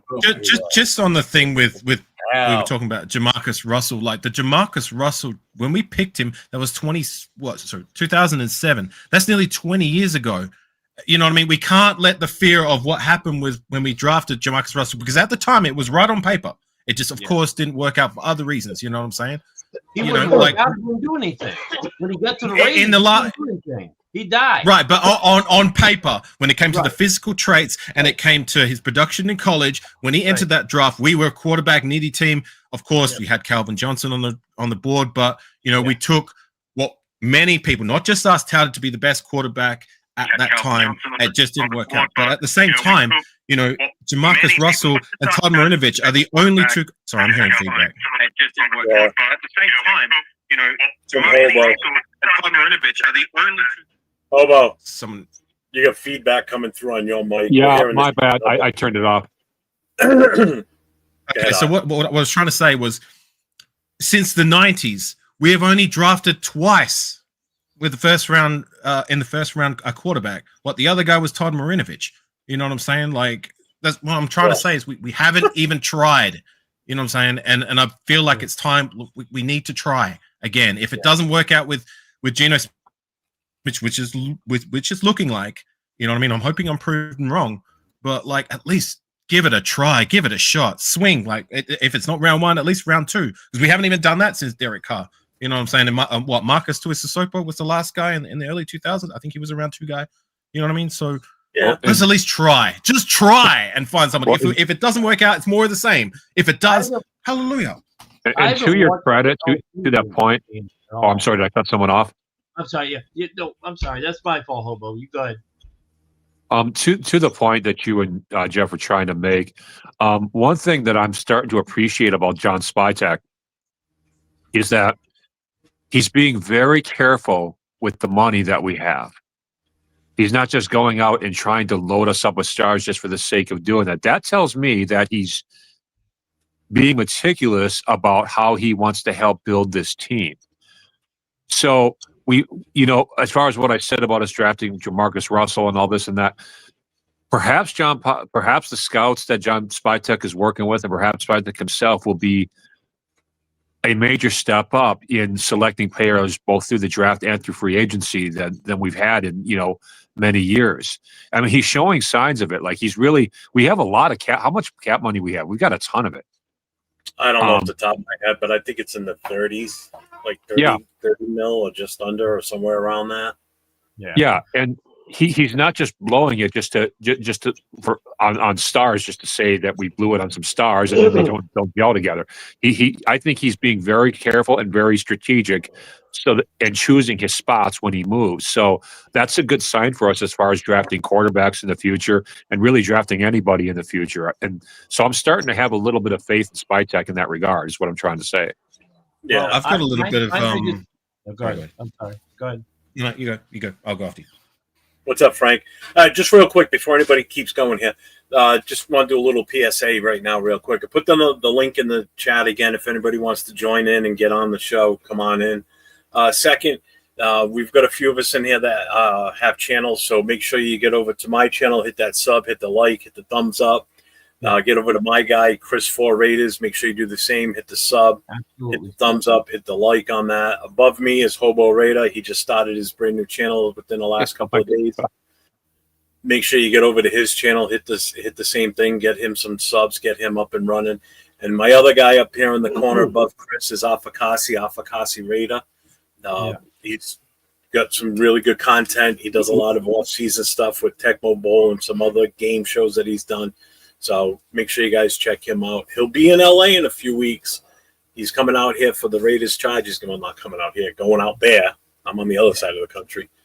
So he will be in the States for that game. So if you guys are going to the game in LA, look for him. You'll see him. You can't miss Well, you know him. what Just listen for him. You'll hear him. Hey, you know what I just did? I just messed up, guys. That's why I say AR. That was me streaming from California City, one man. So I just messed up big time, guys. I just when you mentioned me for whatever reason, I threw up an old gang sign. I bet like the old me is coming back. I threw up these pitchforks like this. I'm like, why did I do that? I thought you just went like that. What's that you from? What's that you from? Oh no, it's a pitchfork. It doesn't mean anything out west, but it means something here in the Midwest. They work on a farm. No, it's I won't get too deep into it, but it's basically Folks Nation gangs. So like, have you heard of like the Gangster Disciples? Yes. No. Probably.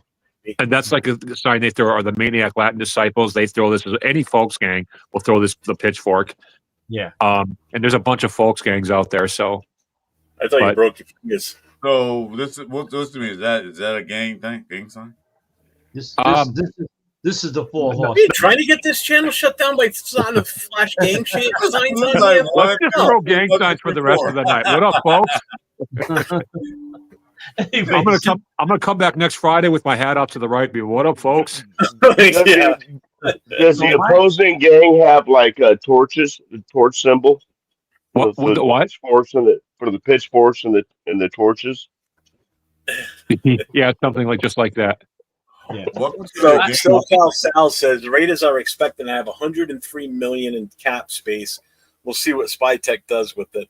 Yeah, we've got, again, just like last year. Last year we had 27 free agents at the end of the season. We've gotten the 20s again this year. We got 20-something free agents we're going to need to take care of, whether we bring them back or not. I can already tell you right now, there's one I don't want back because he hasn't shown shit on the 1 year show me deal. That's Koontz. Is done. He's been invisible. So we gave him that 1 year contract to show us something, and he showed us absolutely zilch, nothing. Tyrese played better than him, and I'm going out on a limb saying that. I haven't had anything good to say about Tyree, and Tyree's got better. Yeah, he's improving though. I'll tell you one thing, he's looking better. That's cold, man. They said that's cold. He's looking better, but he's still not good enough for a first round draft pick. Gang sign is arthritis, man. I was saying he's showing improvement, but he's not worth a first round pick. I agree with that. No one's going to tell me that in your third season. Thanks, SoCal. Appreciate it. By the way, Chris, that what you were holding up is a gang sign out here, but I'm just not going to mention which gang it is. All right, no more gang talk. I can say one thing that I think our biggest thing, which nobody can look at as far as forecasting, seeing what these guys are going to do from year to year. You know, you got one guy who's great, you got one guy who's bad. You know, you can never tell what you're going to have from 1 year to the next due to injuries or due just to performance-wise.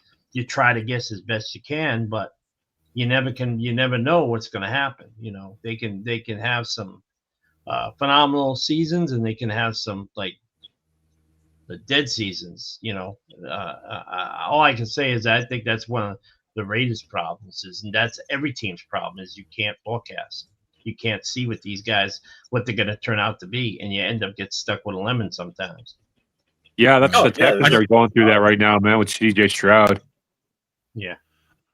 I just want to say, because I hear what you said before, Hobo, and SoCal South team brought up the salary cap situation. Like, yes, I like that we're trying to be a little bit more strategic with the cap space and that, but at the same time, if the money's there, then spend it wisely. Bring in some guys that can help, like with the offensive line. Invest in the offensive line. Invest in some of these positions where we need guys to solidify the position and be cornerstones of our team.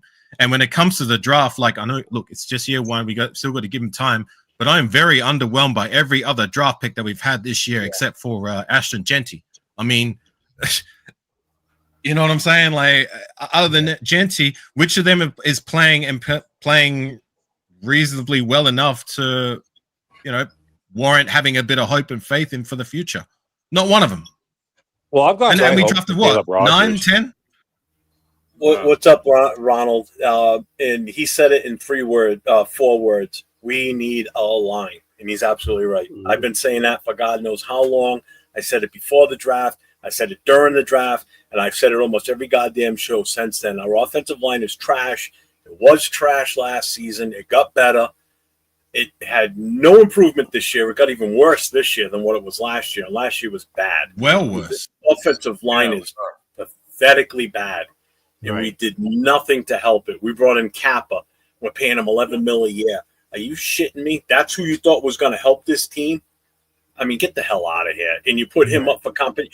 I just love the fact that it was JPJ that was in competition with Kappa, but yet there was no competition on the left-hand side for Parham, who was one of our worst offensive linemen last season and has been historically bad since he's been here. How is he still not having competition on that side of the goddamn field, on the line? I don't fucking get it.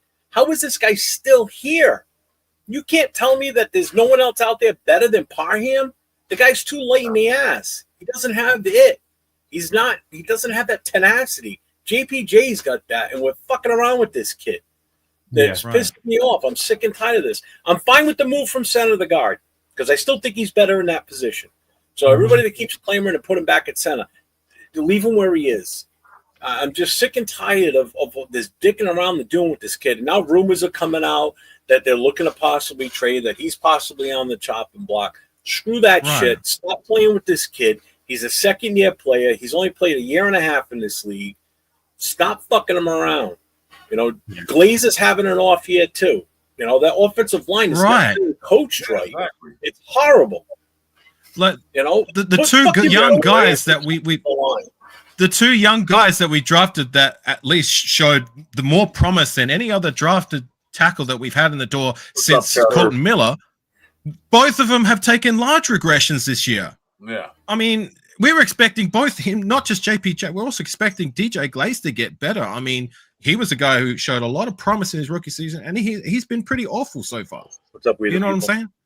And to your point, like Dylan Parham, I mean, he is what he is now. This is 4 years deep in his rookie contract. I mean, I'm good with like moving on from him, and brings me back to what I was trying to say before. Okay, if we got that money, invest in the guard position. If Colton Miller comes back healthy, if we can re-sign him to another year, but you know, maybe a center or whatever. But I'm also looking at these two draft picks as well. Like here we are, our offensive line woes has been well documented this season, and when we're trying to address it, we're chucking in guys like Carper and whoever else. Well, we're not even looking at these two other rookies, and that for me is a bit of a problem.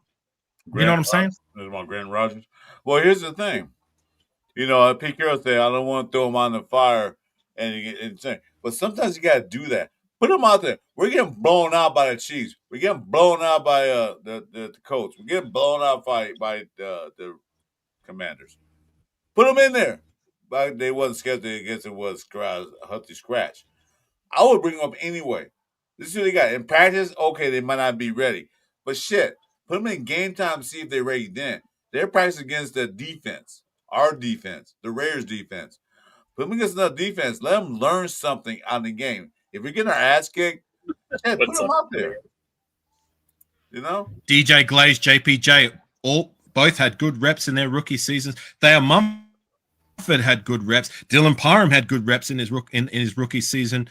You know what I'm saying? Colt Miller, Brandon Parker, like the list goes on. Like, and Caleb Rogers and like, you just said a name right there.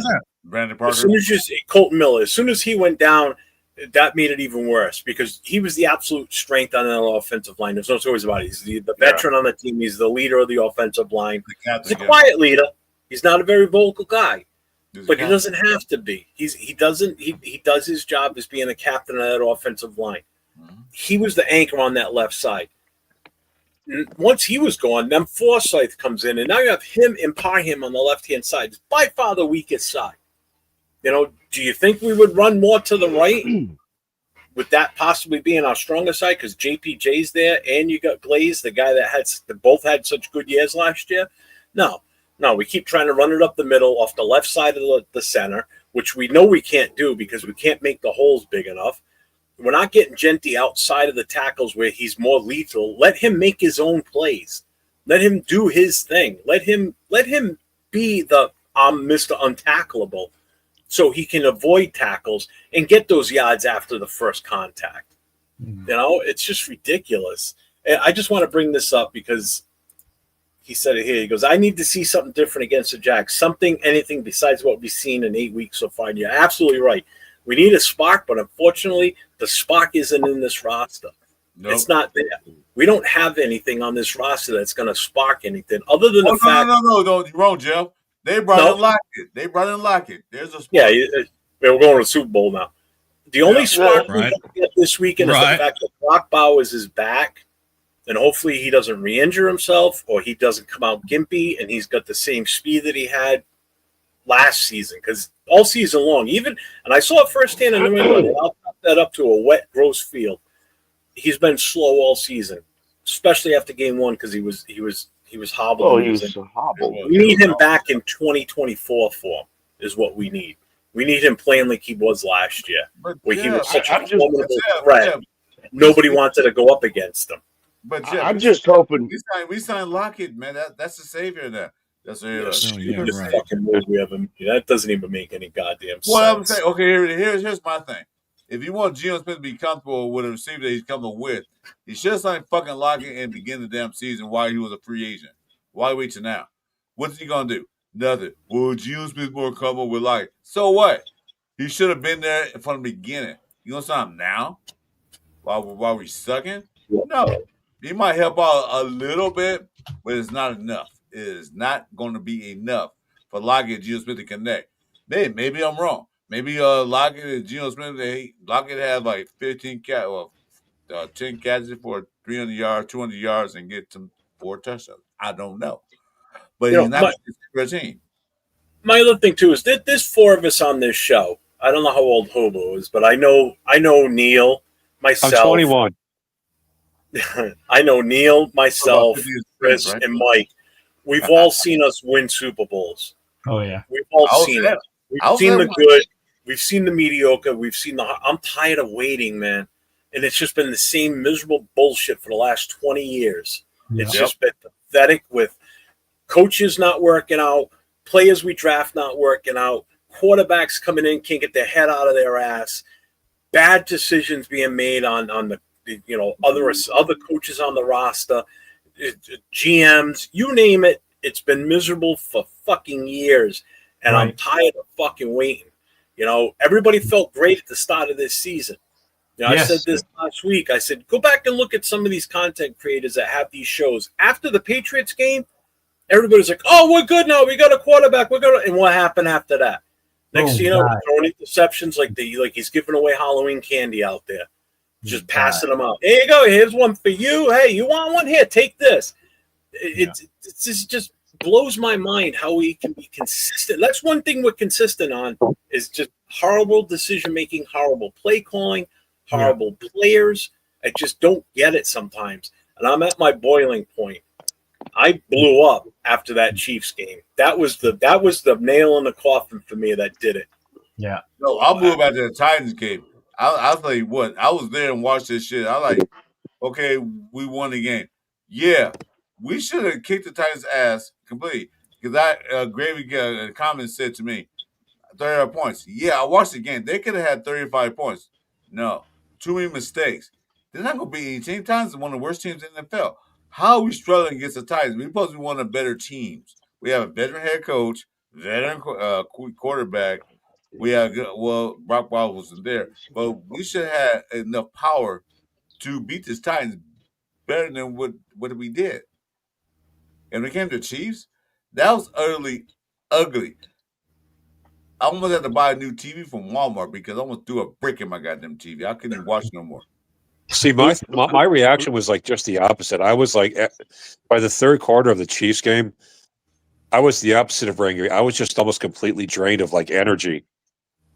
Like I just didn't even have the strength to be mad about it. I was just like, "Oh, bro, dude, I was done the second quarter. I was like, wait a minute, how many yards have at halftime, Jeff?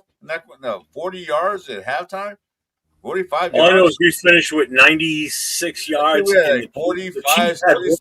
The Chiefs had They had 3 touchdown drives that went for 85 yards plus. One was 85, one was 97, and the other one was 9. They did more in one drive Then we did the entire freaking game. 17 minutes, and I still remember this number: 17 minutes and 52 seconds. We had the ball on offense.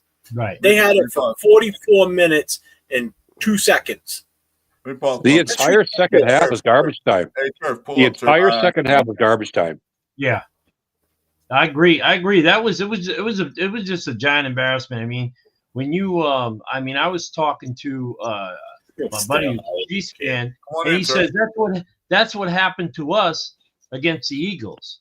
I mean, our team died. I mean, it's like I said, well, this has been going on for a while with us, and it keeps on happening. How do we change it? I mean, I'm no coach.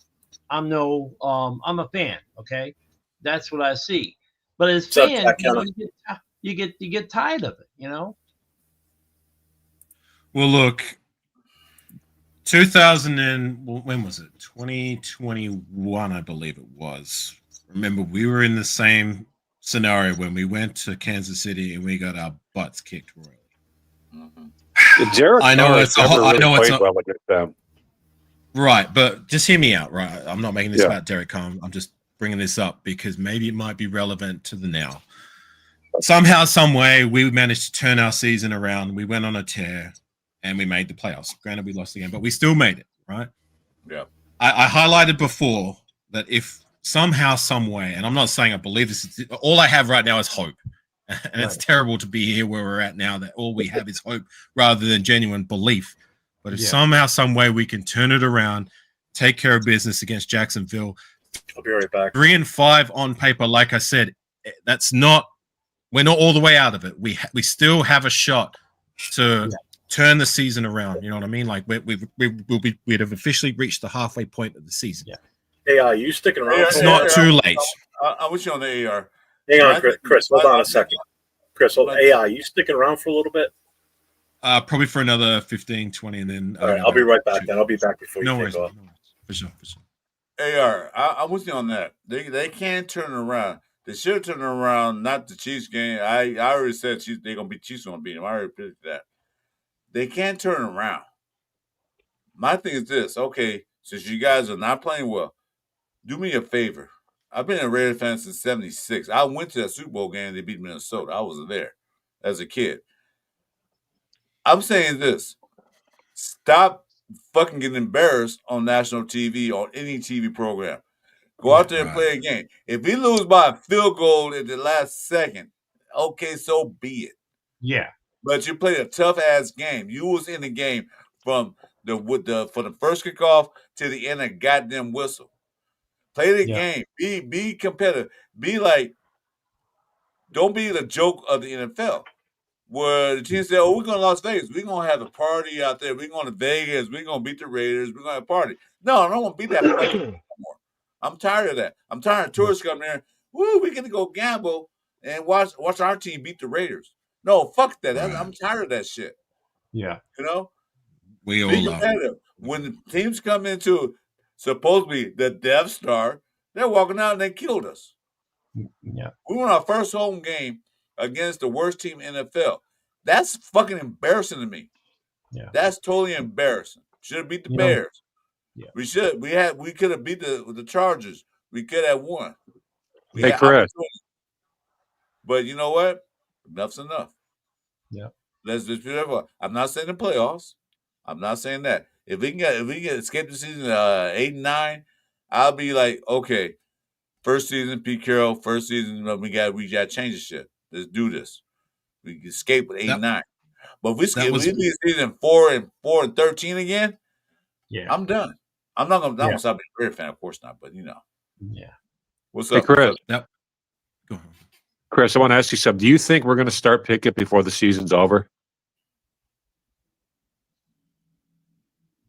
I'll think more chance the AOC will start before he will. Oh, yeah. But either way, Gino's not going to be starting by the time the season ends. Gino's going to start unless Gino get hurt. Unless Gino get hurt and physically able to play. That's Pete Carroll's boy.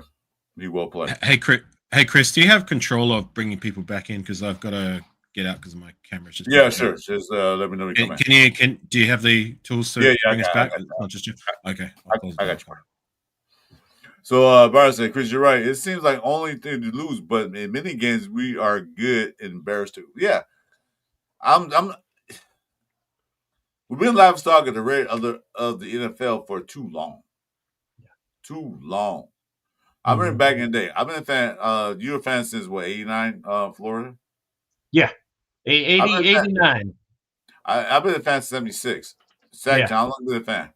Yeah. I was born in '63. I was watching games with my dad's last until '63. So I would probably say like '69 before I started understanding what football was. I probably like around 6 years, so probably around '69, '70. I Like do me, remember the old school. We saw the Raiders were. Yeah, I And don't have a specific moment where I became a Raider fan. I brought up that way. Okay. But we all been a fan of Raiders for quite some time now. Yeah. Mm-hmm. And Florida, you didn't see the glory years like me,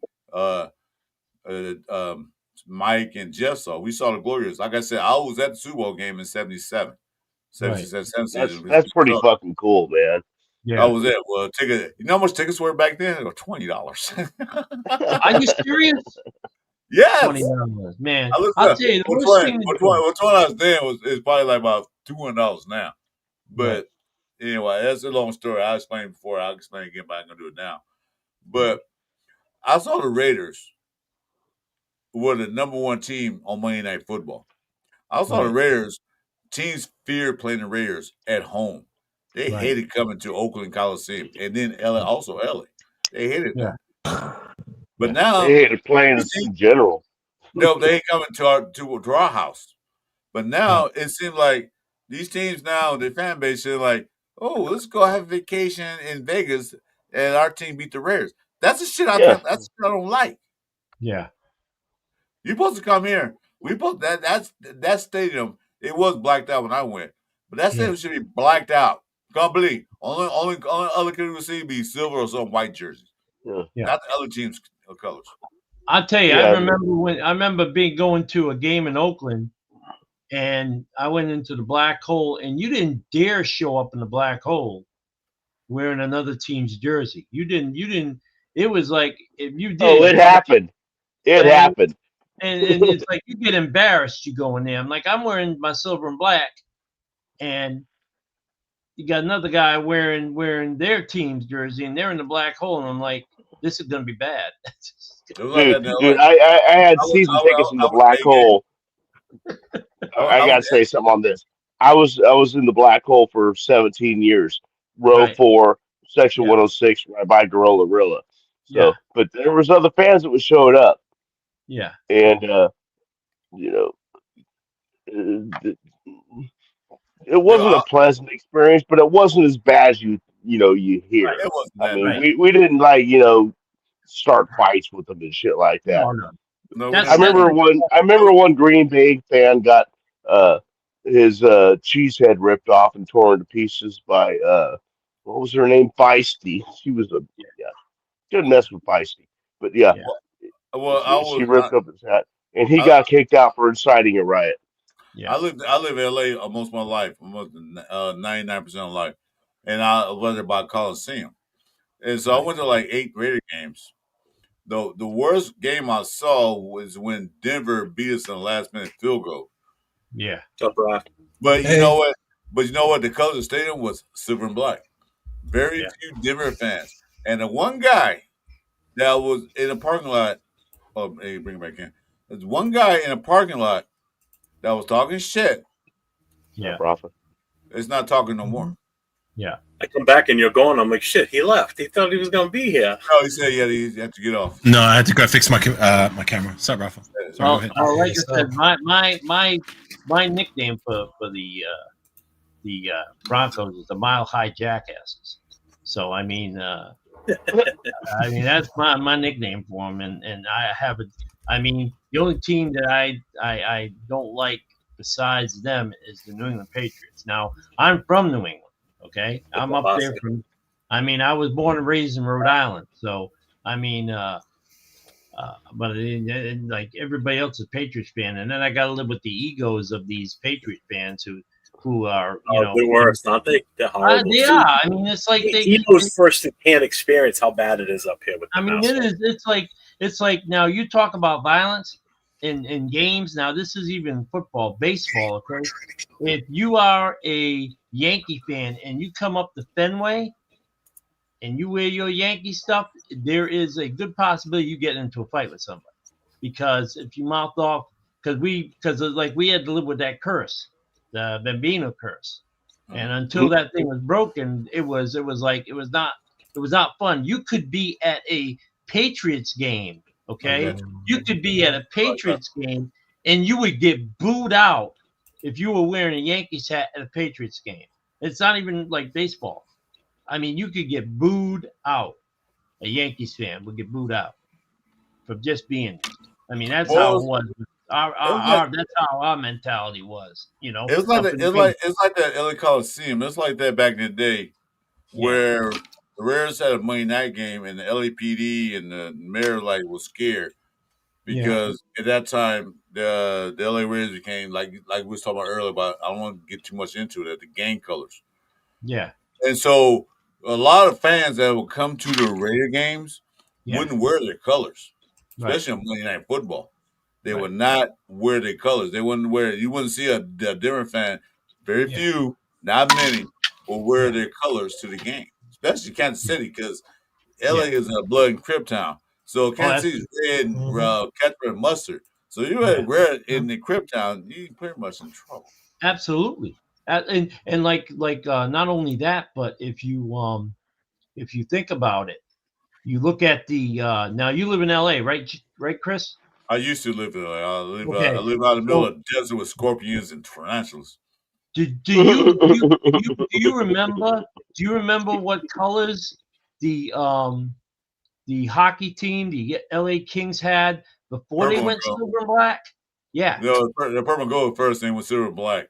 Right. And my thing is, you know why they went silver and black? Because of the popularity of the colors, and because they wanted. I mean, even though they attracted gangs, what's up, Arnie? They wore that to get that money. Yeah, because the Rams were still here, and they had that blue and yellow. Gold, yeah, yellow. Well, the Kings used to be like the Latin Kings colors, the Lakers colors. They were that purple and gold color. Yeah, that's the Kings were purple gold originally. Then they went to silver and black. Now they're back to their wherever colors they are. They don't watch hockey that much. We get that from the Australians. That's what we get that from. That colors team. Leave AR out of this. a lot of the younger fans don't know that the Raiders were originally black and gold. Yeah, I knew that. They were called Al Davis changed that because it worked out. So you can see the numbers better on black and white TV. What are they called? Best decision you ever made. Seniors. What was it? Seniors. Seniors. Mm-hmm. So Brandon says, look, I feel like I can rep the Raiders on the road as long as I'm respectful to the home team fans. I may take some crap both most of the time, but good-natured. I'm putting that to the test because I'm going to the Philly game in December. So damn. That might be the exception to the rule. No, but I've been to away games, and it's true. I mean, and I've sat stood in the black hole for many years in Oakland. I mean, you just show respect. Yeah, we're gonna give you some shit. Hell yeah. Absolutely. And I expect to get some shit when I go to some other team's fan, house, and I expect some shit. Buffalo, they throw yellow flags at you when you're walking through the tailgate party. They throw yellow flags at you. It's like, look at this, funny. It's cool. Yeah. Arnie, I'm going to put your question up. I don't know how far we're going to get on all your questions tonight with this group on here, but he goes, with Travis Hunter out and with healthy Brock, how confident are you in Sunday's win odds now? I'm 50-50. That helps. I'm still picking us to win. My score prediction was 30-21 loss. I'm picking 30 all season. And until we hit 30, score 30, I'm sticking with 30. Over here. Yeah, Jeff. Well, we got to score 30 points in any game, so shit. We don't lose. Yeah. So to answer his question, we'll start up in the top left-hand corner with Neil. Hey, I want to go to the bottom. Put in the bottom, Jeff. I'm done. Travis in there.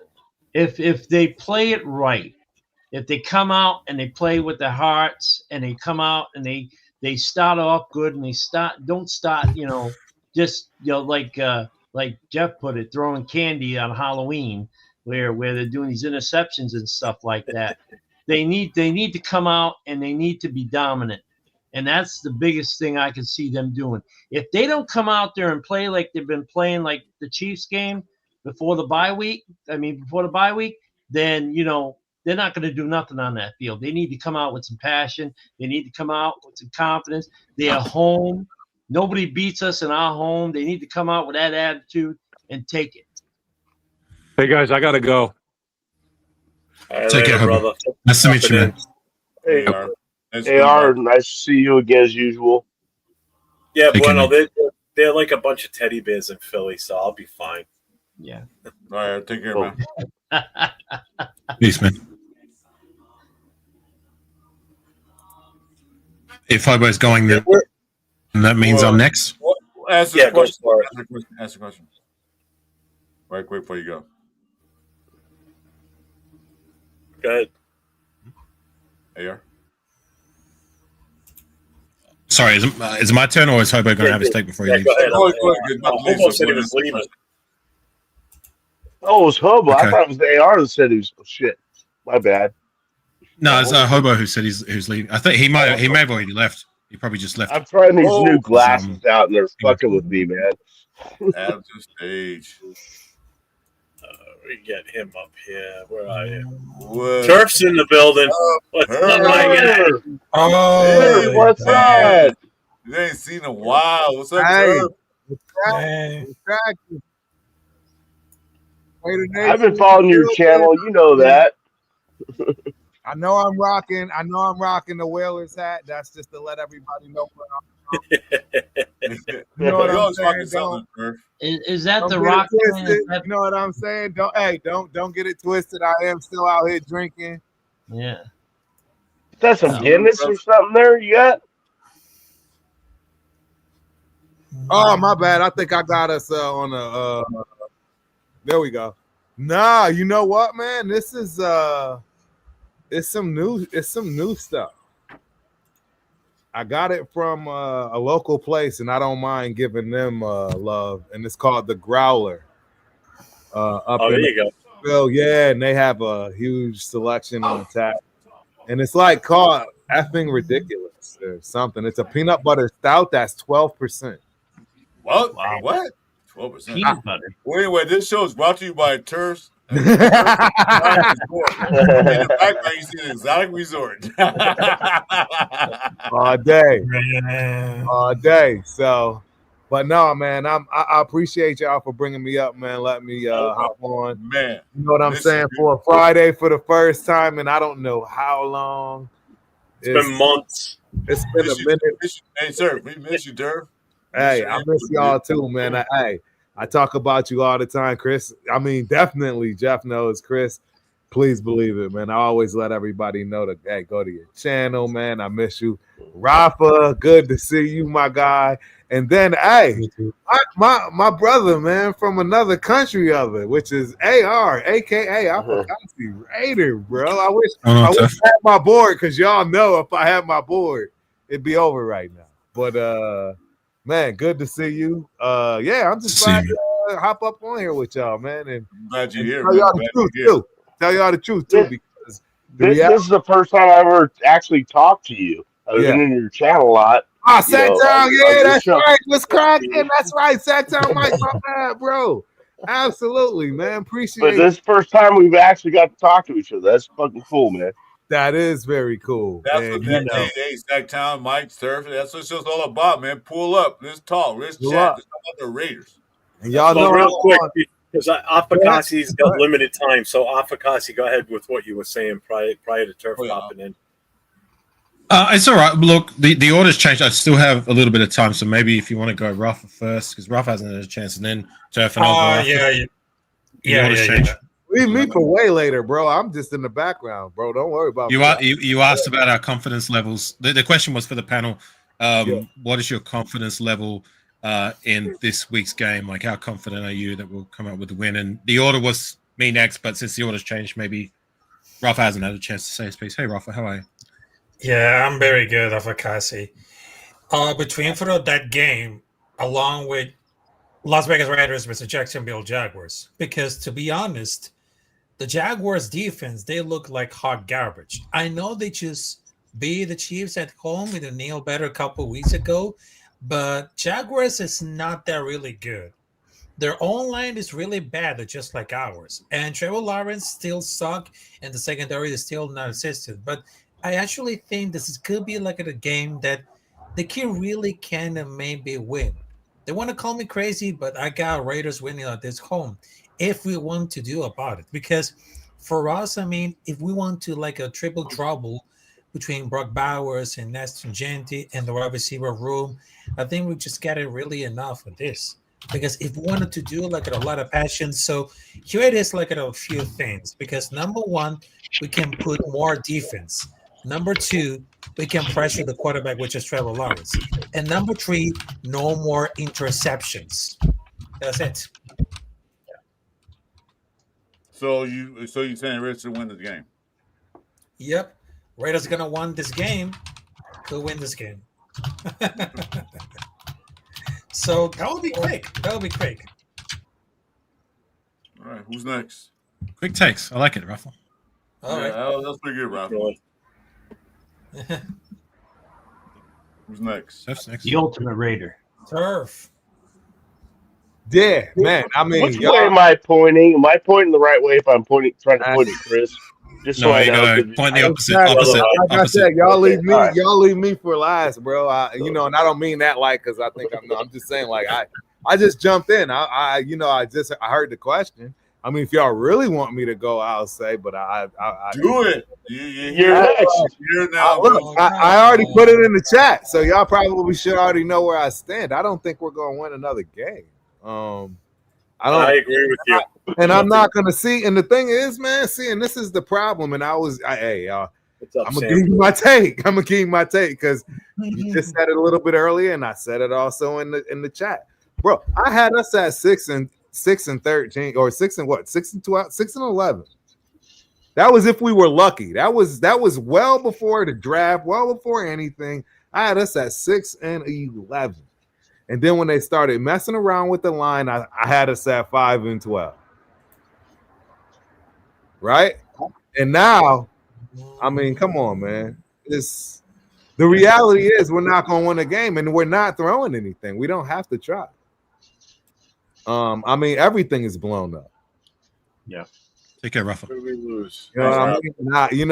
And I'm not trying to be that. See, and that's part of the problem with, Raider Nation in somewhat because we don't want to be truthful. I'll be the first to admit I've been in the clouds for years. I've always been Mr. Optimistic, but at some point, reality has to set in.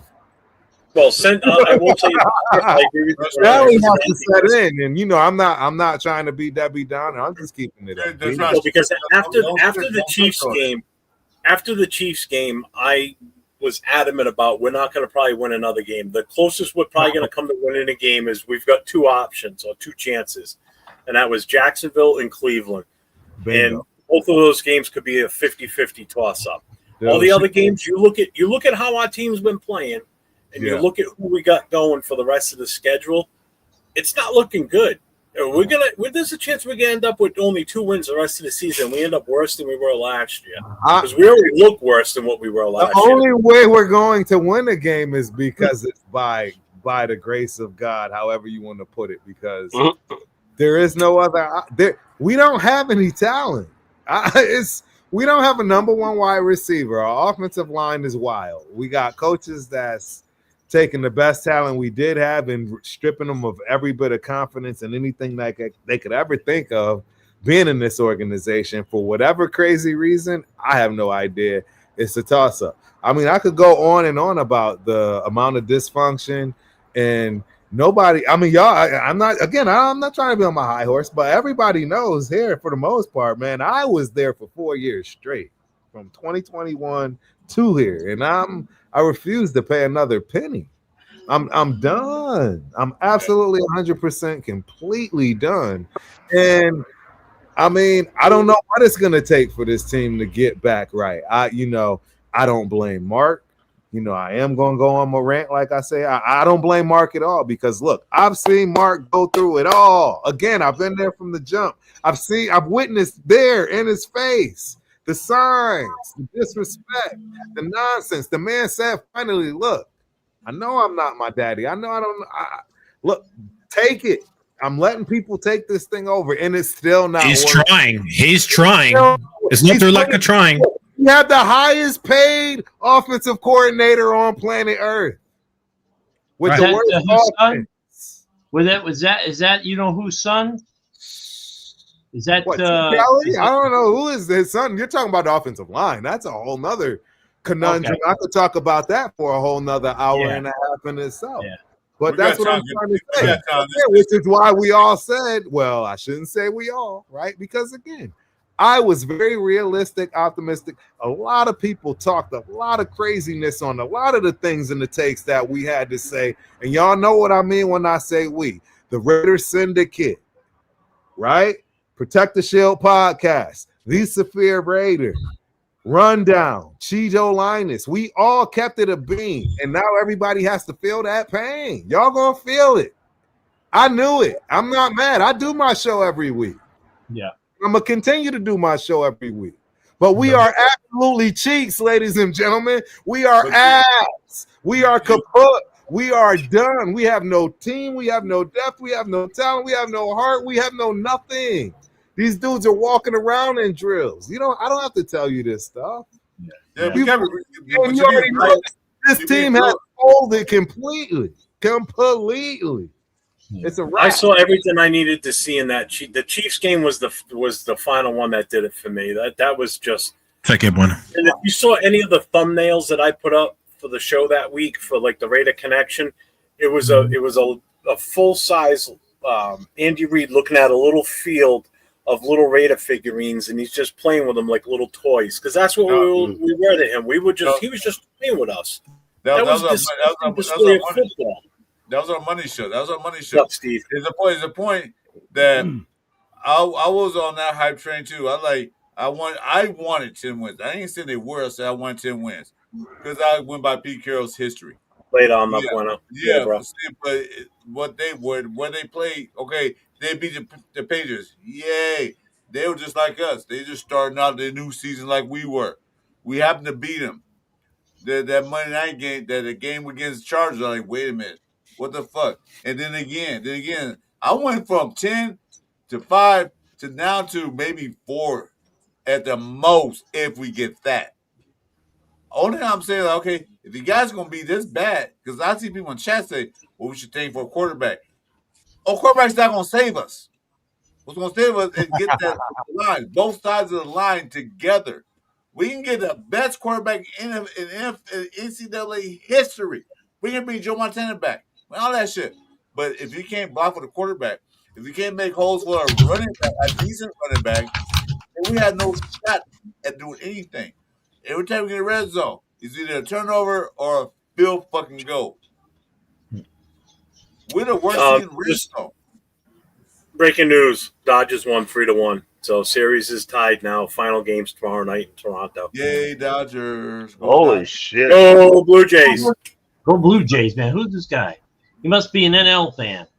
Chris, no, I'm a Red. If I'm picking a team, it's the Red Sox, but I don't like the Dodgers. Jeff is a racist Canadian. The only thing I like about the Dodgers is Mookie Betts. That's right, because he's a former Red Sox. He's a former Red Sox. Thank you very much. I mean, the only reason they're there is because Mookie Betts. That's the only reason. What's up, Gio? Jack, I sent you an email too if you want to look at it. Carry Pickens on his way. Also, telegraph's coming. Yeah, so I was saying though, because I'm always asking about the Raiders. I'm the old school Raider. I'm one of those old time guys. Shit. I can't remember names every time. Alvin constantly had those trivia questions. If Jeff had trivia, I said I can't remember a fucking name because I'm old. I see a lot of shit. But I remember a time when the Raiders were a dominant team. I remember Raiders had the best offensive line in this, besides the Cowboys that one time. Had the best offensive line, had the best defense, had a better running back, had better receivers. Me. What's one function of the Raiders that's better than the NFL in the NFL right now? What's one thing? Because Raiders always had one thing that was always the best thing in the NFL. What do we have now? Can anybody name it? Turf? AR? One thing in regards to what? Like You know punter, my answer. kicker. Max Crosby is still great, even though he's having a down year. Well, Brock Bowers, Jet yeah, Hughes, but well, other than that, Brock that's a Bowers whole minute. is injured and he's Why down would for you the want to be the season. best He's punter in the NFL? That means we ain't scoring shit. We always punt. Right here. I don't want That's the what we best. I got. don't want the MVP punter. He's down We get for the best season. logo. Yeah. That's what we got. All right, Yeah. Oh, I agree. I would just want to ask I Chris agree. because it wasn't done because he goes, I'm the oldest guy here. What's How up, Coach? old are you, Chris? I am 21 years old with 41 21 with 40 years experience. Hey Yeah, Jeff, they I are. got to get going soon. Gotta So get going. if I can have my take, and then I'm probably going to get going. Back to what the panel was being asked before in terms of confidence level this week. Look, I'm week to week as it stands on my confidence level until they show me something. I'm going on hope rather than belief, and that's a terrible thing to be at where we're at now. 35% chance for me that we're going to come away with the win. If we do get the win, it's like I said, it's not too late. You know what I mean, to turn this season around. And I'm right there, Ultimate Raider fan. Like before the season, I was never on that. We're going to the playoffs. We're going to the Super Bowl. We're going to go do this, that, and the third. My optimism was, look, like this is a new regime, a new start. My flaw and my bare minimum expectation is, right, if this is the first season with a new regime, at least give us enough this year. We may not win a whole bunch of games, but enough to have hope that the future can be bright. Okay. And we haven't even achieved that goal. You know what I'm saying? That was my bare minimum. So look, like I'm on hope until proven otherwise. If we can somehow, some way come out of the bye, treat this game like a season reboot, you know what I mean? Start afresh, turn the page, come out with some heart, passion, fire, play with some intestinal fortitude, like they say in wrestling, and somehow, some way, come out with a win. It's like I said, like on paper, 3-5, even though the season has gone terribly so far, isn't too bad. We're still in position to reach that bare minimum expectation, which what I believe isn't too far-fetched to attain. You know what I'm saying? But until we get there, until they show me something to believe in, I'm running on hope until proven otherwise. And to address that question before, somebody asked in the chat, like, of the three guys, JPJ, Jacoby Myers, and Michael Mayer, who would you hate to see traded the least? Mine would be JPJ. I'm with everyone else. He's been mismanaged, and I just don't see what. I just don't see it. Why the coaching staff and the GM don't see what we see? You know what I mean? Like, he should be the future of this offensive line. He should be the cornerstone. Right. And he's not being treated that way. But anyways, Jacoby Myers, like, it would be disappointing. But Michael Mayer, for me, like, and this, it's not just him, but it's also a lot of our other draft investments. They're not reaching that bare minimum expectation. You know what I'm saying? Like, nobody's going to sell me with Michael Mayer. Granted, he has the talent. Granted, he's shown some spots. But what has he had? 500 yards and 3 touchdowns in 3 seasons? That's not enough for a guy we drafted in the second round, a guy we traded up for in the second round, who was supposed to be the premier tight end in that draft class. Granted, we've got Brock Bowers, but Brock Bowers has been away injured, right? So this has been his time to shine. And has he shown me the bare minimum? Absolutely not. So if we get rid of him or trade him away, whatever. 500 yards and 3 touchdowns in 3 seasons. Somebody tell me if that's the bare minimum expectation, what you expect from a second round drafted tight end with as much talent as what he's got. It ain't. So that's where I stand. I'm on a hope and a prayer as it stands. I agree.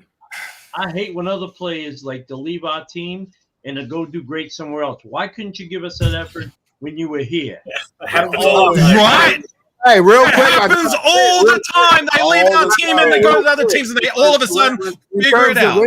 All of a sudden, our receiving core, as far as the tight end, as far as the wide receivers, even running backs, in terms of quarterback play, is exactly what I just said. They're always going to be able to hang their hat on quarterback play, and I'm not giving Mayor that, but the truth, right? Because hey, I know guys that are split. They hate him and they love him, but the reality is you can't say, well, quarterback play for Jacoby Myers, and that's the only reason he's never looked like anything other than a decent number 2, right? And then all of a sudden now when you talk about Mayer, say, oh no, he sucks, he doesn't. But then you don't want to say about the same quarterback play. So I'm just putting I'm not saying he sucks. I'm not saying that our quarterback play doesn't suck. I'm not saying there's other reasons to it. Right. All I'm saying is the bottom line is that 500 yards and 3 touchdowns is not good enough for a second round draft investment. No one's going to sell me that's even close. Same thing I can say about Tyree Wilson. Like, yes, he's been doing better. I can give him those concessions, but nobody's going to sell me that him doing better as a rotational guy who does things in spots is good enough for a first round draft selection. It ain't. Yeah. This is year 3, and he's still coming in and off the bench and doing some things in spots. Oh, good, great. He should be a cornerstone of our team by now. And it's shit like this is the reason why we are where we are today. It's not good enough. There's a lot of players, not just those two. I'm just highlighting those two. They're not reaching the bare minimum expectations that you expect from these guys come year 2, year 3. Instead, we're getting guys regressing or just doing a little bit better. Well, this is year 3. This is your time to shine. You should be a cornerstone of the team by now, and you're not. That's my rant. I'm sorry. I love it, man. I'm ready to go out and bust through the wall. I agree. You're right. Because you want to know what? So now that I said what I said and what you just said, Afakasi, where you are absolutely valid is guess what? It's the flip side, right? Look at one of the guys that was put in the Hall of Fame, Andre Johnson. He's one of the best dudes of all time, and he's never got none of y'all know who his best quarterback was because he never had one. It doesn't matter who your quarterback is. If you're a baller, you're a baller. Look at what Chase is doing with freaking Flacco, 40-year-old Flacco. If you're a wide receiver, if you're a tight end, if you are what you are, it's year 3. Bro, Afakasi is 100% absolutely correct. I am not asking him to be a pro bowler, an all-pro, or a good player. I'm just saying this is year 3. Tyree Wilson, Michael Mayer. This year, Trey Tucker has at least been able to do that in year 3, and he was drafted in the 3rd round. So why can't these other 2 guys have done it?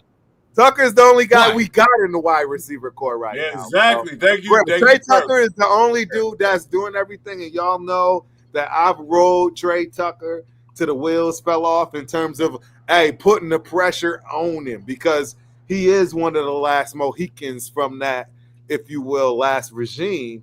And if you are any of that stench, you absolutely have to shine. And Trey Tucker stepped it up, 100%.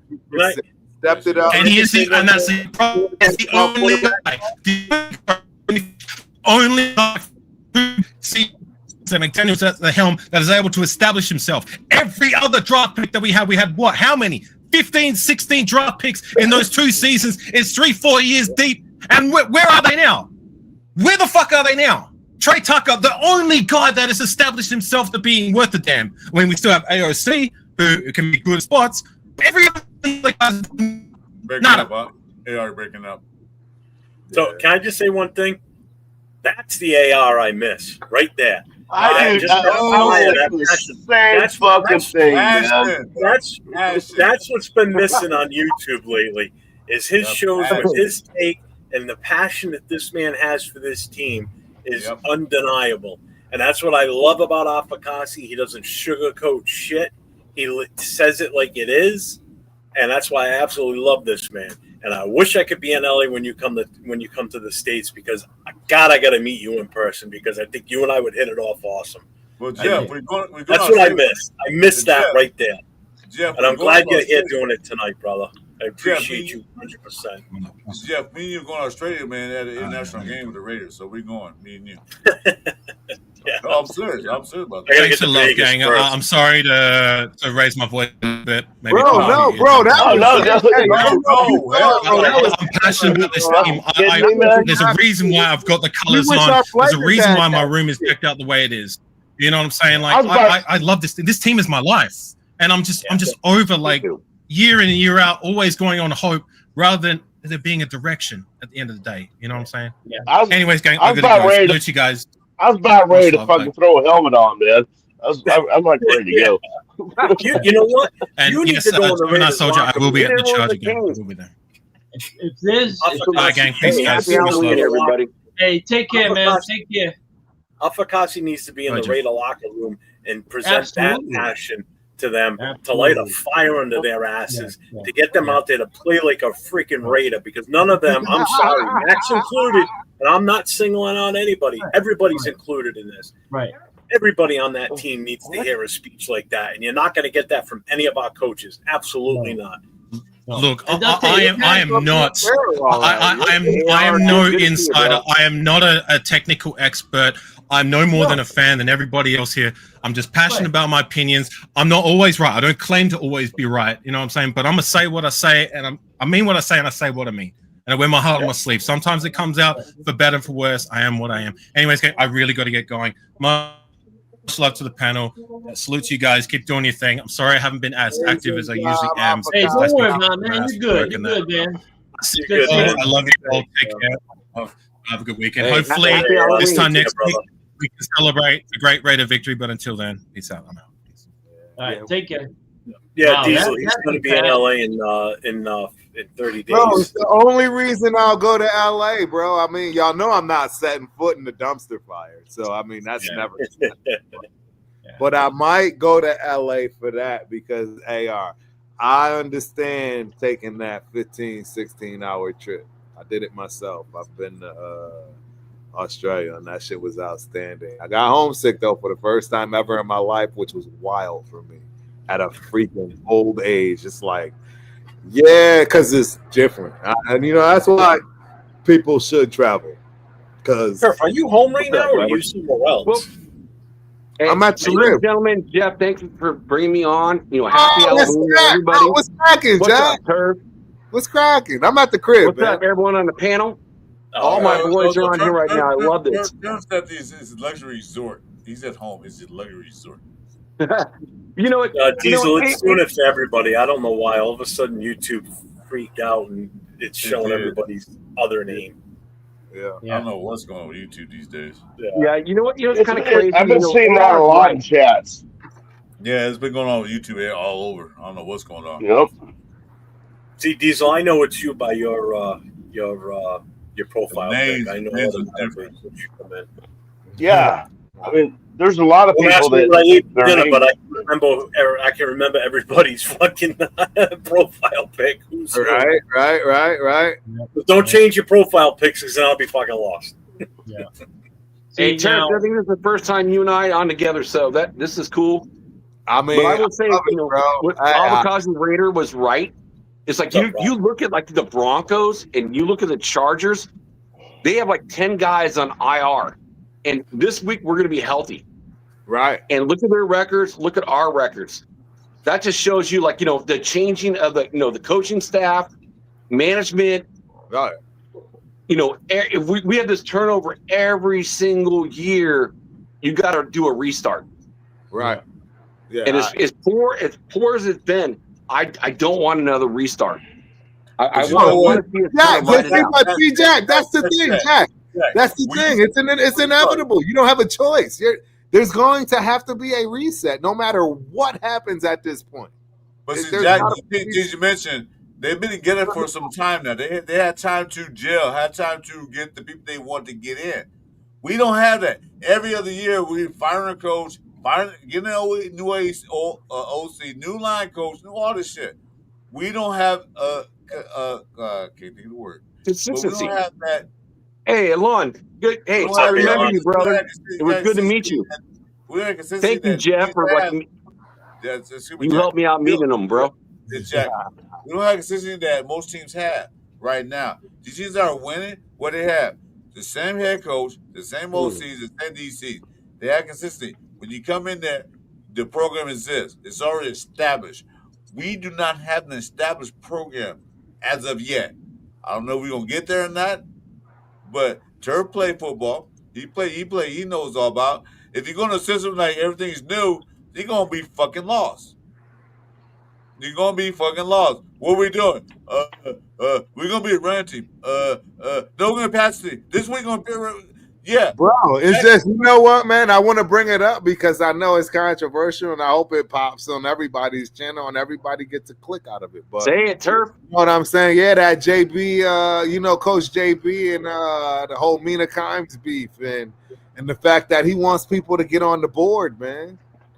And you know what I'm saying? She's woofing what she's woofing on live ESPN, talking things that really she may not understand, and it's just because she heard it and may have even caught it out of context. Then if somebody call you out, you should feel it, shouldn't get hurt. You should be able to pass the test, or you know what I mean? At least talk it out. Hey, say, I may have mistaken, I may have misspoke. But the reality is, man, some people know really how to talk ball and jump on the board. Understand what a 3 technique is. Understand about shades, right? Understand about when it comes to a defensive front. And if, oh my God, like me as a running back, knowing I'm about to eat, this shit is set up completely perfect. Block on block, hat on hat. I already know every escape before the ball is even hyped. Right. Yeah. I wish this is truth, bro. And I know I'm talking through experience, so I already know that, and I didn't make it to the league. So, dude, three technique has been over for like over 10 plus years, and Patrick Graham has been a 5'2" guy, and now we're going back to the 3 tech. What Pete did back in the day. Exactly, and now everybody want to understand why there may be problems. Here's Jack. I'm sorry, I did not mean to cut you off. You know what I'm not. But Jack, no, I agree with you, bro. You're 100% correct, and that's why it's so frustrating, and that's why we're not going to win any games. And that's why everybody's kind of been saying that the whole year with that cover. Yeah. So I did put a poll up on my channel earlier. I said, we beat the Jags, yes or no? So 59% said yes, 41%. And that's hilarious to me. I think that was on for an hour. And 22 people voted. Basically 50-50 Travis Hunter is out. Travis Hunter just got put on IR today. Bro, everybody. Actually, it was yesterday. Yeah. Was it yesterday? Have you seen the effort from the guys have you seen the effort? And hey, maybe this is the okie doke. Maybe this is the. Who knows? All I can tell you is I don't believe it. Just like I agree with Jeff. I'm making two possible wins right now. No, I'm gonna just tell you this. Let me just give you all this nugget right here. Just like I didn't think this season was gonna go well, I don't see this game going well. And all I know is this season going well. The Raiders got to depend on one player being out to beat them. Then the Raiders are fucking piss ass. That's the whole problem we have. That's the culture we have. We can win this game. I go Travis there. Travis is a fucking rookie. He has some great games, some good games. But the Raiders got to get on one player. I'm gonna get my nuggets out of this, bro. Not a quarter. Hold on. I'm gonna get my nuggets out of this, though. Real talk, because look, that's the problem. Hold on, Turf, real quick. Turf, I got a question for you, real quick. Yeah, I know you're LinkedIn, but I'm not seeing your chat come through at all. I don't know. Because I just went to your channel and I see there's a bunch of people in there talking, but they're not. I'm not seeing it. Do you really? My bad, peoples. I'm sorry. Because I ain't gonna lie, I'm gonna hop in there in a minute. Because wait, where were we just at, Chris? Because I got Randy Ends over there, Chris. That's why it made me. I looked at him like, what the? Go to StreamYard thing. LinkedIn. He's not in LinkedIn right now. Look, that fact name you blocked. My bad. I didn't do anything. I mean, I obviously checked in and put all my stuff in, but I didn't. Yeah. I don't know why I don't see anything. Okay.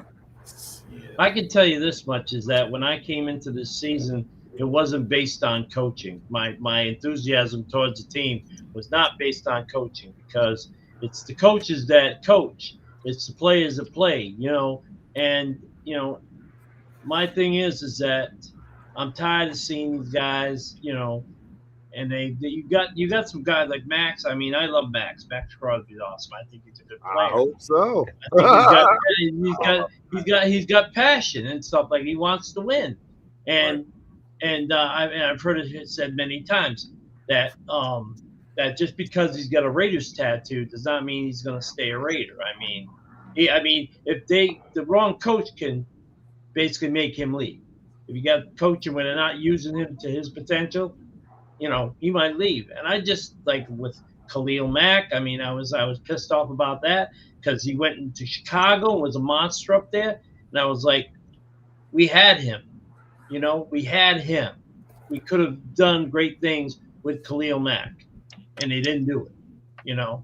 So it just, like I said, my passion's towards the team, not towards the coaches. In fact, Pete Carroll just reminded me what he did in New England, because it's like, he went to New England, he did a couple of great things, but they didn't win any Super Bowl with him, and basically, he went on to back to USC, then went back to Seattle. So my thing is that I hope one day the Raiders get the coaches they deserve, and the players get treated like they're supposed to get treated, and basically get motivated to win games. And that's what we need. Well, I see what you're saying. But when I saw hold Jack. Here's the thing. Most successful teams have the same type of organization for years. Like I said, Philadelphia are good right now because they're the same organization there. Detroit Lions were fucking Pittsburgh for 1,000 years. When the head coach, he went there. He had 2 second seasons. Then they finally got together. Okay, the team has to set their goals and mindset to what the fuck are we gonna do. We know Pete Carroll's not gonna be there in 3 years. Yeah, we know that. So now we're back in the same boat again. We gotta find another head coach. It's the same cycle over and over fucking again. When the Raiders going to get that ship is sealed, bro? Who said that to trade Max to Detroit? That ship is sealed, bro. That ship is sealed. We've done it before the draft. Let me wrap this up. The thing about the Raiders is we're not consistent with our coaching staff, with our organization. We keep changing fucking every year and a half. Year and a half. That's why you can't keep changing. That's why I brought Turf. I said, Turf, you play football. You go in there, the season, the team's not together. You won't be together. Who's our head coach? Oh, we hired this guy. He used to be a janitor for our campus. Oh, he's the head coach now? Yeah. Who's the head coach now? Or Matthews this year. Yeah, you're not going to win shit when you keep changing things around. No. It's never going to happen, guys. It's never going to happen. Kansas City is the powerhouse. You know why? Because Andy Reid got there, brought his quarterback in, trained Mahomes, got his team together, and then now they're winning. Philadelphia, the same way. Detroit, the same way. They stuck with the head coach. They brought the players in, and then the OCs and DCs. Right. He brought all the players in. Point.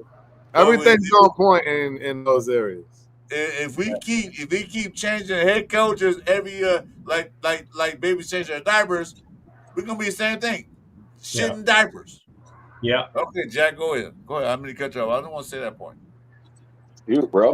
Dinner in the building. What's cracking? You're so long-winded. I don't even remember what the hell I was gonna say anymore. Cracking, Jack. Hey, I lost mine too, Jack. I lost mine, and I was ready to go off on it. I lost Me too. Don't worry about it. I lost mine. Jim Otto. Yeah. Well, I wasn't talking about Jim Otto, but I do love that man. I do agree. We can't keep changing up the coaching staff. We can't keep changing everything up. But at the same time, it's like, with the players that we have, it's time. It's honestly at 2-5, I don't even care anymore. I want to see all the young guys. I mean, we got a first rounder, we got a second rounder, we got 3 third rounders, we got a fourth rounder, we got a 6th rounder, we got 9 of the 11 draft picks on his squad. And Pete always talks about Pete, right? Yeah. We're 2-5. And we see, the crap as Raider fans. It's like, I don't understand why the Raiders don't see this. Man, JPJ should, again, Jeff, I know right now you don't agree with this, but move him back to center. Move Meredith back to left guard. Right. Parham to right guard, or take him out. Like, get Forsythe out of there. Get Charles Grant in there, give him some, touches. Get, Rodgers in there. Let these young guys play. Let them either they suck ass or they do well, but we need to see it because we need to see what's going into next year to what we need to draft.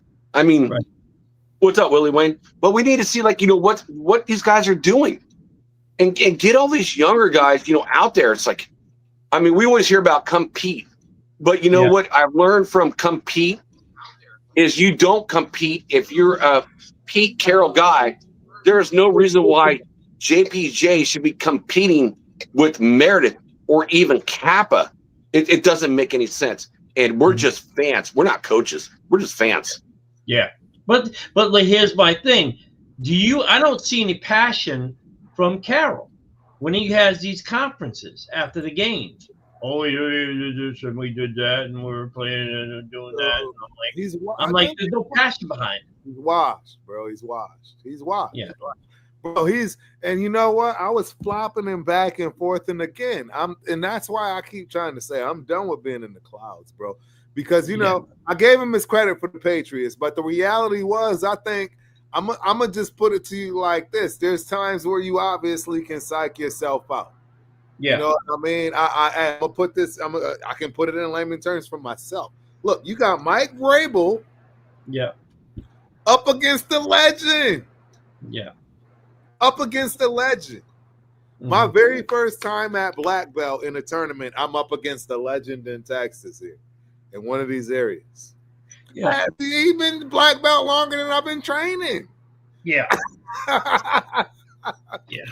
There's levels to this. Right. So I give Vrabel that pass for, you know what I'm saying, being starstruck, those kind of things. But however you want to put it, however you want to label it for these people that need to put labels on things in order to figure that shit out. But Vrabel has coached against some good coaches. I agree, but it's nothing like coaching against the peak.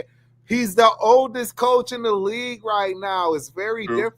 You know what I'm saying, Chris? I'll at you like that. I get passionate too. But yeah, for real though, like it's Pete Carroll, and that's the problem because, bro, you're Pete Carroll, and that's why I gotta hold you to your standard, and you ain't at your standard right now.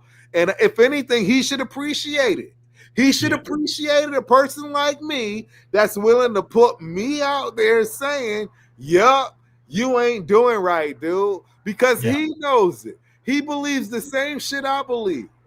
As a leader, it's on you. It's not on your players. It's because of you that you can't get your players to do what they need to do. It's on you to figure out how to push each and every one of their buttons in order to get that shit popping so everybody is right. And initially, he fooled me in New England doing all that dumb shit. And I thought, I am pushing the buttons and doing everything right. And we all came out with a win on a beautiful, much-needed, you know what I'm saying, weekend. It was an emotional weekend. Al Davis, Brockton. Bro, shout out to Brockton, man. I got my dog Coley. Man, I got ties and roots to Brockton, let alone from a very special person, my dog. That's what Marvin Hagler came from. Go on and on, but real talk, man. And I hold him accountable to his own standards. And that's the thing that people need to understand. And like y'all saying, this mumbling and all this, all this stuff, you got to die by that, Pete. That's on you, Pete. All this is on you. Your son's effed up line. I'm about to cause a situation. Oh, thank you, Turd, for bringing them up. All kinds of goddamn. He's making all kinds of dumbass goddamn. You know what I'm saying? Situations, man. Yeah. Do you think Pete Carroll lost his passion? I'm gonna leave his it at passion that. like he had back in the day when he coached Seattle, USC. Do you think he has that same passion now? Do you actually think he does? He does, but the problem is what he knows. He brings his sons in. Brennan. He's still measurables. He's still, I want a long corner. We gave the best corner we had away. You know, I want a guy 6'3". Oh, he's too short. Oh, all these measurables. Pete, the measurables don't matter this day and age. Are you seeing what these athletes do today? And don't get it twisted. I understand you have your way, but again, you're imposing it on everybody. PG. Shout out to PG. He's from the Dirty Water. He's from Waterbury, Connecticut. He's one of my guys. I stand on it. I'm one of the only few in the Raiders syndicate that think he I'm should still be, with you, Turf, on PG. etc. But he's being imposed on, and nobody wants to see it. He's being imposed on. This ain't the shit he want, and ain't nobody gonna get me to believe this is what PG want. Nope. PG he's from one of them spots. I'll put it to you like that, and this ain't what he want. He's gonna do what he's got to do at this point in order to Cover 3 is outdated. His 5-2 was way better when we had the players to run it. Yeah, guys, I'm gonna have to get going. This is my first time on the show. I appreciate meeting y'all. Yeah, make sure you get my station. My bad. Hey, Florida Raiders, man. Hey, I'm sorry. So this is my first time. Florida Raiders probably. I'm definitely. No. Wait, listen. It's all good, man. It's like you hear these things. It's nice to hear, but if the team was as passionate as we are, realistic, bro. They'd be awesome. I'm realistic. They'd be awesome. But the thing is, they're not. I'm going to start my own podcast as far as not something Raiders. I'm a veteran. I retired from the U.S. Army 26 years, so I'm going to probably start something on veterans. So I'm an Army veteran. You're an Army veteran? See, you chose the right branch. That's what I was an Army paratrooper. Oh, for the 82nd. 82nd? Yeah, I call those guys. Yeah. I call those guys the Alcoholic Anonymouses. Yeah, so they. Yeah, I was. Yeah. So, anyways, guys, have a. Well, we didn't drink shit before we jumped, though. Oh yeah. But I'll tell you guys, have a great night, and let's pray that they win. Hey, Turf, just so you know. Hold on. Florida, hit me on my station, too, man. I want to talk to you some more.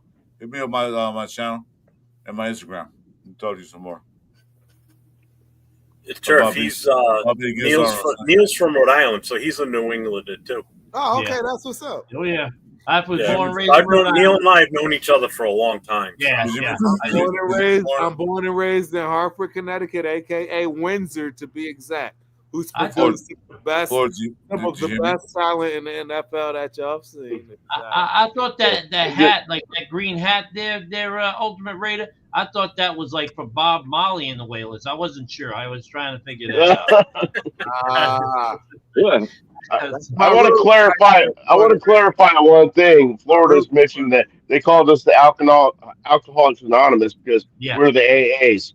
Yeah. Our division patch had AA. That was All Americans. What it stood for. So that's what it's like. Screaming Eagles. We call them the puking buzzards. All those kind of things. It's like I was at Fort Hood. I was part of the Flaming Assholes.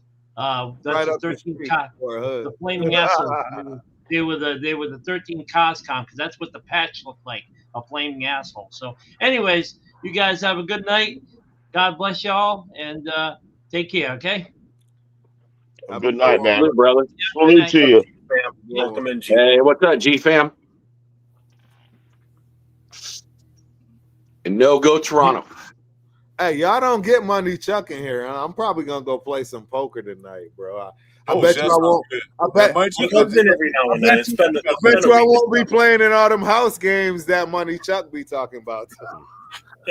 You play online poker, Turf? I do, unfortunately, but not like I play real poker. The online poker is because I'm stuck somewhere and I can't get the real poker. I'm a blackjack man. That's real odd for me to not get the real poker because I live less than 10 minutes from probably the mecca of poker, which is the Lodge. Oh, shit. Yeah, I live next to the Lodge Poker House, which is literally people. I mean, there are more dealers that live in this city right now probably than people in tech, if you will. Because where you play? Texas Hold'em or the other one? Are you kidding me? Hold'em, Omaha. It's one of the biggest. They got streams. Yeah. Bro, you talking at any given time, Doug's got probably $1 million in that building on just his live stream table alone, if you will, in terms of the people. I'm blackjack, man. I'm gonna tell you this. I don't know why I'm giving him free advertisement. Hey, we Terry, gonna have to talk about this. Hey, right? Terry, I was Blackjack man, right? I went to Vegas, man, one time, a few years ago. Yeah. They had to change dealer, man, 5 times on me. Yeah. I kept winning. I ranked in like so much money. It's like, we got to change deals. And deals like, you count cards. I said, how the fuck am I count a 5-card deck? Because I play, in Vegas, you get 3 cards and 5-card deck. Yeah. I play 5 cards, but odds are better. Yeah. I'm playing 5 cards. I was winning like a motherfucker. And they got the pit boss was like behind me the whole time. Like, oh my God, cards on a 5-card deck. Nice. I don't give a fuck if you can actually count cards. You're not using You're using your brain. I mean, I'm not saying that anybody can count 5 decks. I'm just saying, hey, that's not like using some kind of device to manipulate the machines or something. Hey, if they can figure out that you can do that, then that means you should have made money that night, and I'd be honored, to be honest. You can count 3-card deck a little easier than 5-card. 5-card deck is hard. You want to count that shit? Yes, there's things. I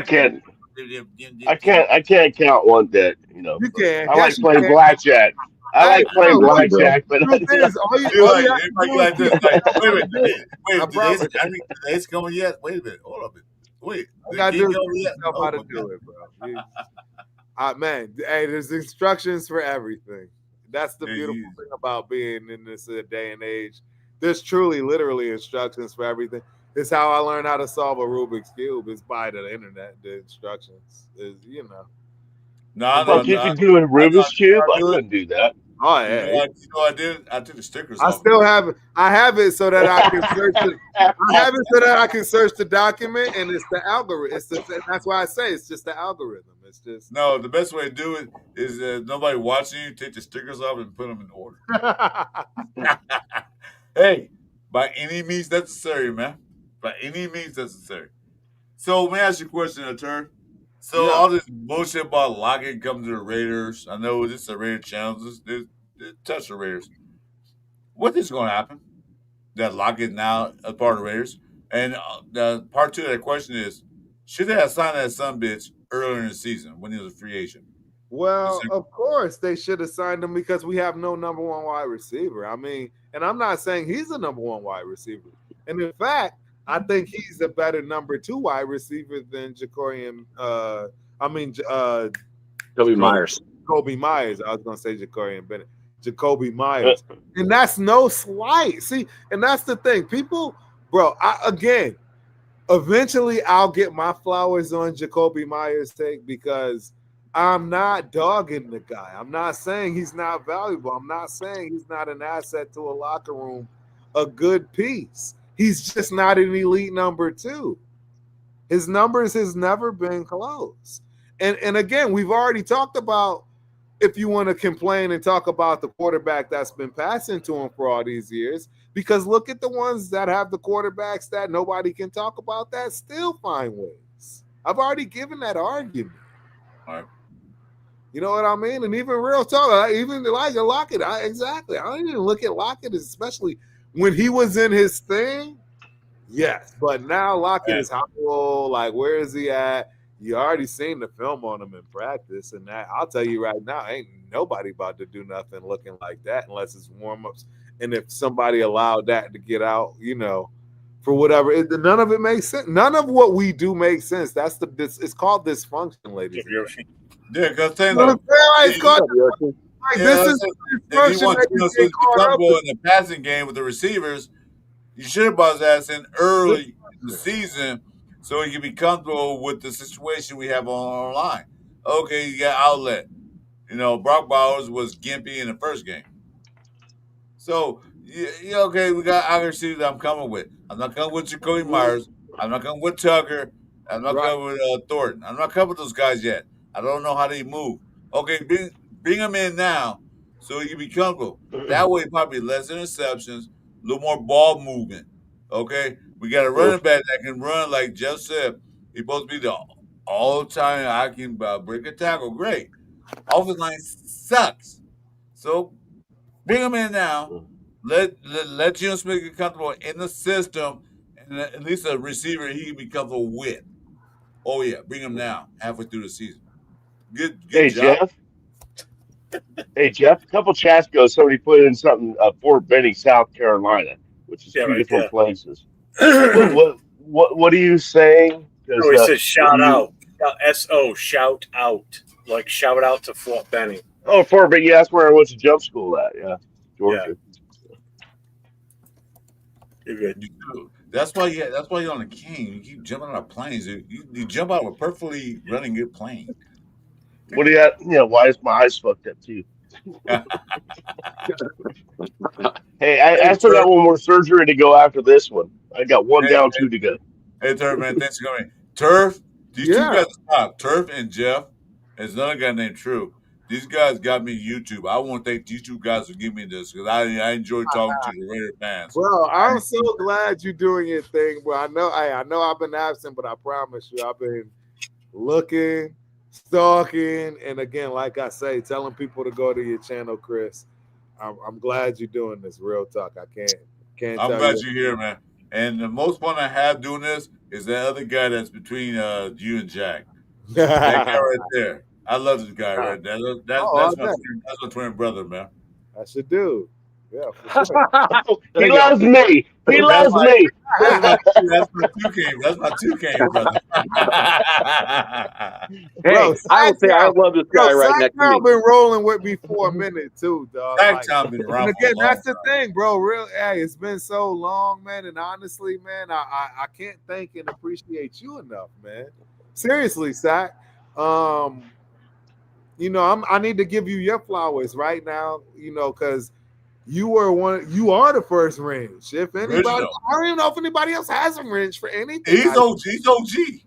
Bro, you are that guy that really has been there more than most.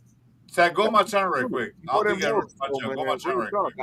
I appreciate that. Y'all know how hard this stuff is, man. And it's not easy to pull a crowd and and panels and things like that's why we started this Friday night thing. And you started. I'm glad. That's why because of you. What's up, Ralph? Because of you. Hey, I just came back. Why? Problems with the internet. No, I love you. Thank you, Turf, man. From you, it means a lot. Hey, Satan, you know what I said? Go to my channel right quick and put a yo or no or something or yay or whatever. As people know, your channel, I can put a yo in there. Yeah. Okay, hold on. Because I remember I made you a moderator. Oh no, I can't do it. I'm on the show. I can't do it, or I'll myself up. I'm on the show. You can go in there. No, I can't. No, I can cut myself. I can back myself out of here and then go throw a chat on your channel. Yeah, go and back yourself out. I'll put you back in. You gotta see something. I remember I put you on there. You got it. Yeah, Chris. When you're on your phone, it's a little different than probably being on a computer. Duh. Oh, what's going on? No, because I can't remember my sack down there. I don't know if I gave him a wrench. I was doing sack down wrench, but I never did. Not do it for a minute, bro. I mean, for years now, right? Zach was the first guy I ever made a moderator on my. I met D Menace several times in person too. Oh, D Men, yeah, he's a good boy. Y'all already know that. Man, come on, man. Y'all talking about people that I can't wait till when one day I'm with D Menace in Vegas.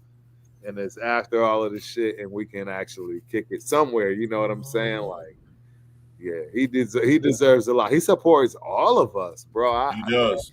That dude has no idea. I will buy him the best meal in the planet out of Vegas if he would allow me to.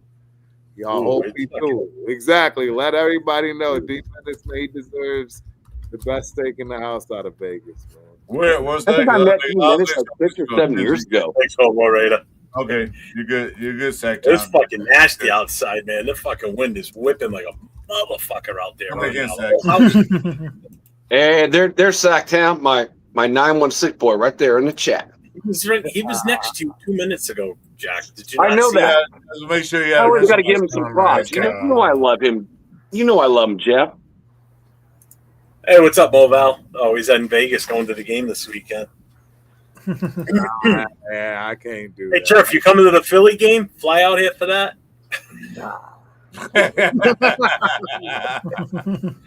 Next time you know what, I'll be in though? Pennsylvania. I'll be in Pennsylvania for gymnastics.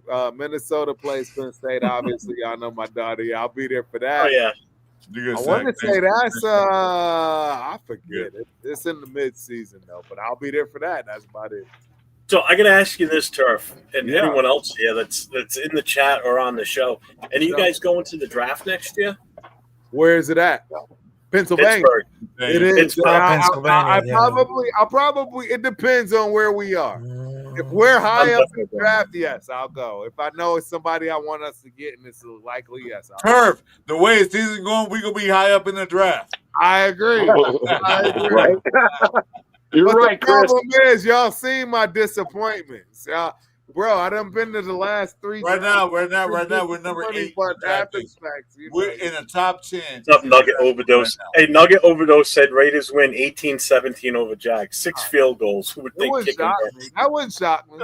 And I call that Nugget 19-17. Overdose. That's a Good fucking call. cool ass name. 6 field goals.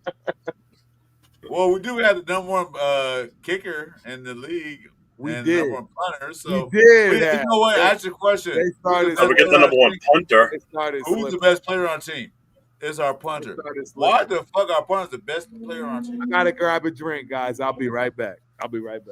Well, here's a good question. You know, we said punter, so you got Ray Guy. Oh, here we go. Start a bitch of cutting things coming back. Well, yeah, it's like, you know, as a historian, it's like, you know, we look at the punters, like, who's the best punter in Raiders history? Shane Legler, Ray Guy. Who else? I don't even think Ray Guy is that guy. I think the Raiders' offense was so good. He was just good about pinning him in the 20s, but damn. If you don't want to talk about it, then we don't want to talk about it. It's like, I think it's kind of cool topic. That can't let a guy, it's like a person on a date. You take the nice thing else, everything else, they say, I gotta go home. You gotta be home by 8:30. What? Then break out the coupons. Yeah, exactly. Take on dinner date. I say, well, we got rest. Hey, what's up, the nutty one? Come on over to the No, you gotta have this. I don't have a coupon for that. Oh my god! But the rest is 8 o'clock. Come on now. I love you, that kid. I love you some that kid, that old 8 foot tall motherfucker. Hey, I'm always looking for positives, man. And it's I got a question for you. Listen, nobody in the panel answer this. I'm going to ask this question to the chat. I want the chat to answer this. So Richard Snyder said Janikowski was the best kicker. How many Pro Bowls did Janikowski go to? Ooh, good question. I know the answer.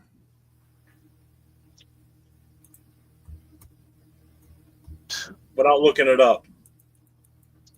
Well, it's been I can't look up shit. Yeah, not a ton as a whole, but he's the leading. He's asking the chat. He's asking the chat. I know. So Overrider says 50. There it is. G-Fam got it. 1 Pro Bowl. One Pro Bowl his entire career. As good as he was. One. Because he missed more than you think he did. He wasn't like this. It was more of his distance. Like, how the Raiders had that mystique. That's kind of what Janikowski was. He was like that folklore with him. He was a great kicker. Don't get me wrong. But Jeff, you got to remember, he made those big long ones. That made him so and he missed a lot of those big long ones. He was that dog. He was that dog.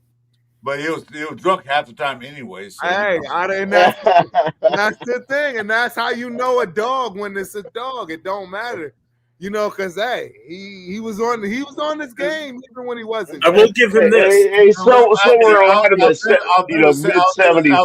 Out there on the field in Oakland, I think it might have been the Cardinals, something like that. Out there on the field, right? And he looked at him doing the warm-ups. He said, "Is that motherfucker drunk?" And the coach said, "No. Yeah, he drunk. But as long as he can get that damn field goal, I'm cool with that." I've never said that. That's not the words, but that's what he said. Is he drunk? Yeah. Oh, yeah, he is. Well, you got to remember the 70s, early mid-70s, man. fucking half the players were playing with a hangover. Hell Right. They fucking had Back, Mike. packs of man. they had We're packs of seeing it on cigarettes in their television. sock. They're still playing You know? with hangovers. That's The true. dudes are still tipping bottles on the sidelines. Oh yeah, with a pack of cigarettes in their sock. Yeah, and playing, and you know what? And playing well. We were dominant. Yeah. You don't think Maybe- if maybe y'all they don't should think drink. these dudes got vape pens and everything else out there, bro? I got a goddamn beautiful island house that's right on the beach in Omaha, Nebraska, ready for you to purchase. Yeah. It's about 100. Omaha, Nebraska. Ready for you to purchase. It's ready right now. I'm telling you, it's beautiful. Your whole family's gonna. Oh man. Your whole family's gonna love it. Woo. It's just my thoughts, you know. Hey. Maybe the Raiders in Vegas, man. You can drink on a bar on the boulevard. Maybe you Oh, you can drink anywhere in Vegas. You can drink anywhere in Vegas. Oh yeah, I know. I absolutely adore it. I've been going to Vegas since a child. It was my grandmother's dream, and I'm gonna make it come to fruition for in about. I think I'd be dead if I lived there. Hey, Turner came Vegas like with TC. I've been out there in years. I'm like, wow, it changed a lot. Can we still drink on the boulevard? I said, yeah. Shit, I went there with a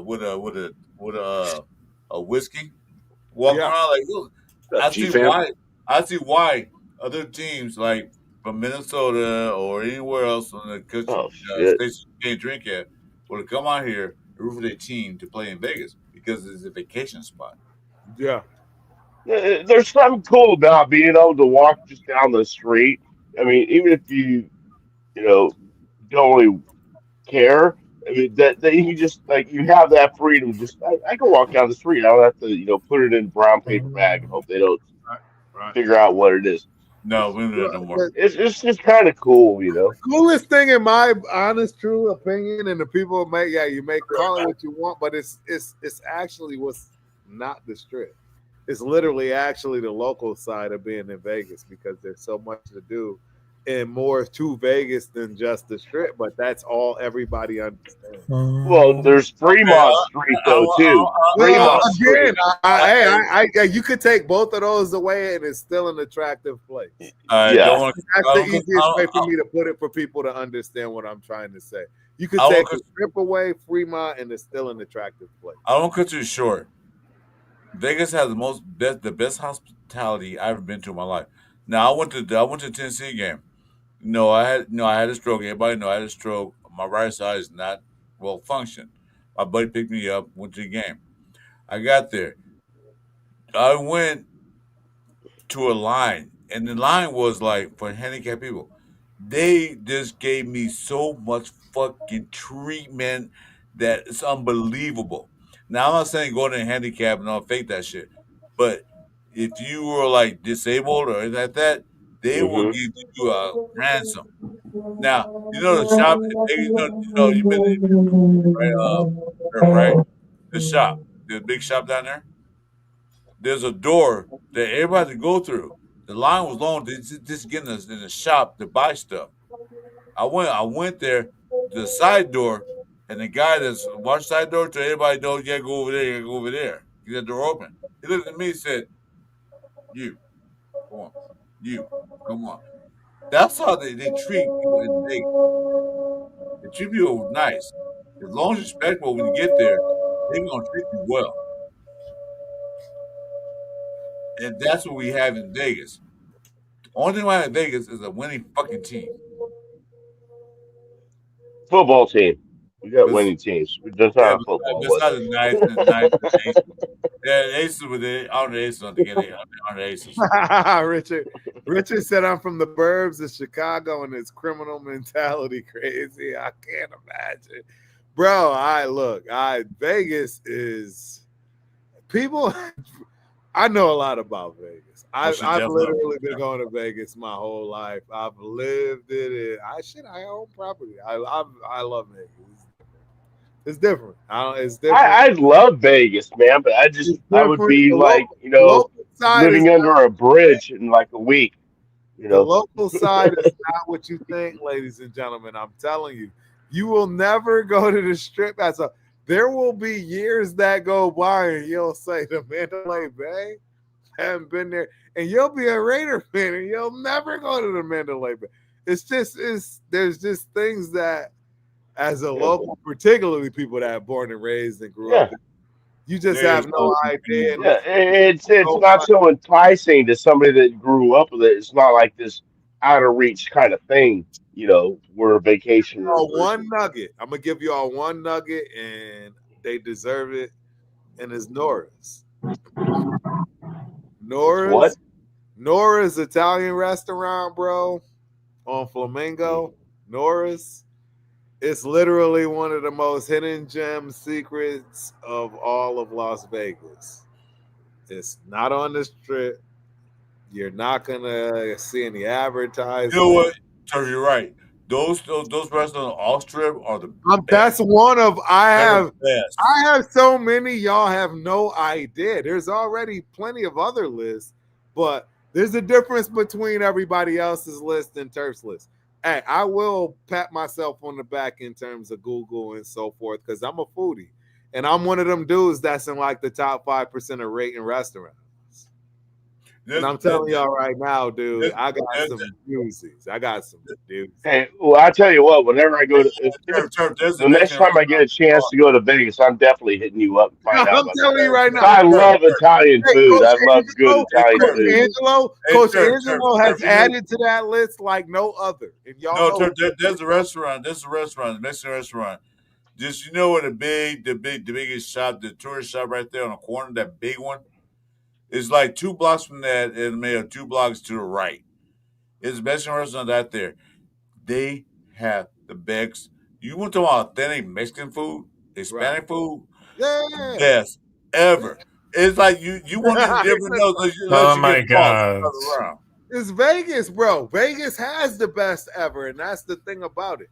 But it's off the strip. It's not a big name restaurant. It's not franchise, but it's like a mom and pop restaurant. The mom and pop shops. Yeah. Yeah.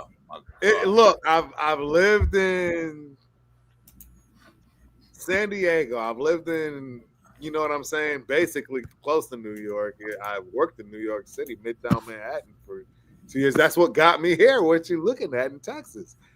Yeah, bro, I'm telling you right now, Las Vegas, the food for every genre, Chinese, Mediterranean, everything, whatever you can think of, seafood, all of it. Because it's not already, you could drive it. It's everything, bro. And again, there's very few places that own up to that. New York is obviously another one. So man, I dream of Sophie's as far as real Cuban food. I haven't been to Sophie's since I worked in Midtown. Well, and Turf, hold on a minute. Just a reminder, guys. This is our Friday pull-up. Our special guest we have here is Turf. He's the one who got to start me and Jeff doing the Friday pull-ups. Make sure you like, subscribe to Turf, watch his shows. He has great content, great content. I mean, follow in that. And then we got next thing we got Jack Kennedy. He does the what show is that called? That's called the Wild West Show. Wild West Show. Yeah. I can say Wild West Show. It's all AFC West teams. Listen, make sure you subscribe to his channel. Make sure you go to his channel. Watch him. Subscribe to Jack Kennedy. And then Bob is sat down, Mike. He don't have a channel. He is our. I'm gonna say this. He is our pull-up guy. He goes everywhere. Sat down, Mike Raider is the guy. And then let me throw in a couple. Wait. And then below Jack Kennedy is Avocasi. He has Avocasi. He has Rafuscio. He has his own show. He does Spanish broadcast. Make sure you subscribe to his channel if you're a Spanish speaker. He does Spanish broadcast. And above me is, of course, Jeff, and I'm Chris from Raiders. We both are casting. Make sure you subscribe to our show. Now, with all that being said, go ahead. Who was talking, Jack? Oh, me? Again. You take so damn long, and you're like, I love what you said. That's great, but I it takes so long. You make me forget him. You know what, Jack? You out of here.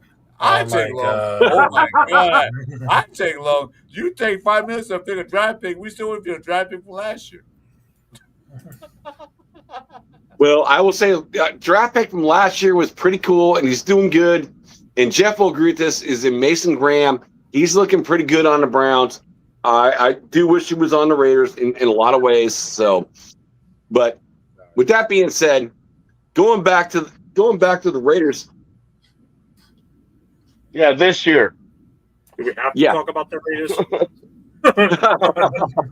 You was probably on the strip, Unfazed, when you ate that buffet. So the strip. So it's like, you didn't have that type of stuff in Oakland. So nobody really wanted to come out to Oakland. I mean, in reality, like, what did Oakland have? Oakland had nothing. So it's like, you're going to be dominating with Raider fans. And so Turp just talked about all this great food, in Las Vegas. So it's a destination spot. And with our Raiders not doing so hot, yeah, Raider fans are probably going to sell their tickets. And I don't blame them. I don't blame Raider fans selling their tickets. Make your money where you can make your money to go buy other Raider tickets in the future. I want to help people out, bro. Yeah, I want to help people out. Sorry, Jack. I really want to help people out here.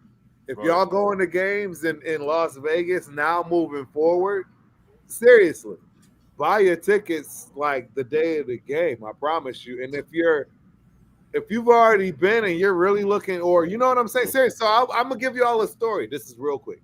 My coach, he bought the nosebleeds, $70. I think he put in. $70? That 400. He bought those, right? And then by second quarter, he got into the 200s for another $100. And then before halftime, he was in club for $80 more. He didn't spend more than $250, and he had fourth row seats club at the 40-yard line. And I'm just telling you, I'm giving you game on because look, what are you missing? You're not missing.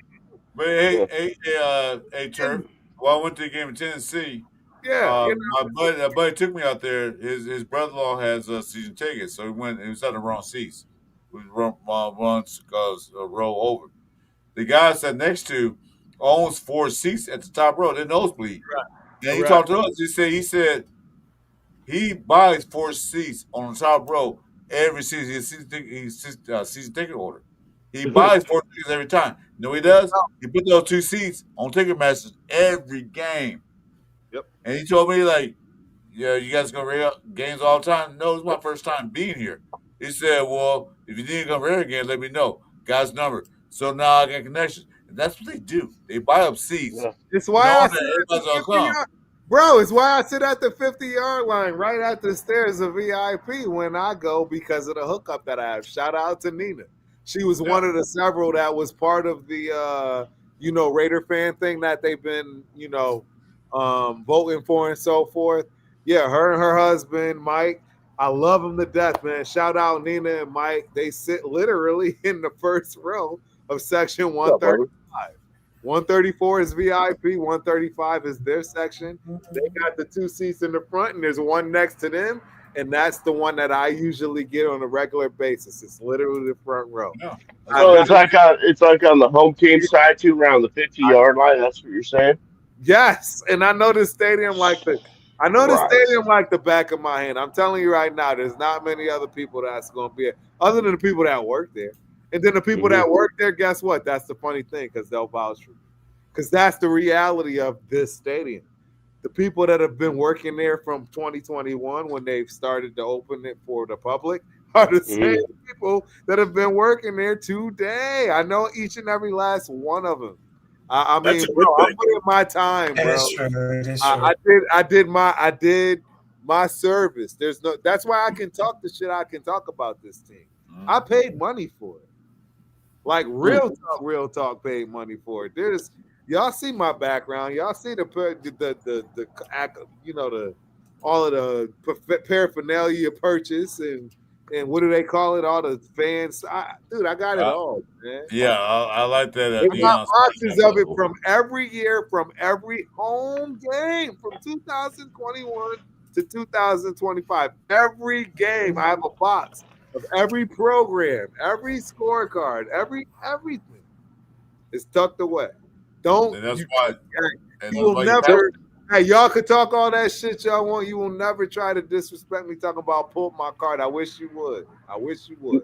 No, we all respect you. You know, we all respect you, Turf. It's like, you know, for Jeff, for this, I give Jeff a lot of respect. So, Alien Bush, I got to meet him, you know, the other weekend against that Kansas City game. So, are you going to go back to shenanigans, bro? It's like, if you go, I will meet you there, bro. So, say it in chat if you're going to go. That was cool. It was great meeting you. So, Kansas City game is Jeff for doing all that. Kansas City game. Now you got to get Mike to go there. Now I know something came up last week, so I got some serious shit going on, so I can't do that kind of stuff. But I don't want to get into it right now. You're good. Oh, you don't have to. We kind of caught up with it earlier, and I don't want to bring that back. Right. With the Kansas City game, you go to the Kansas City game, Jack? Oh, Alien Bush. It's like I met him. You know, it's like, you know, Jeff set up. You know it's Alien.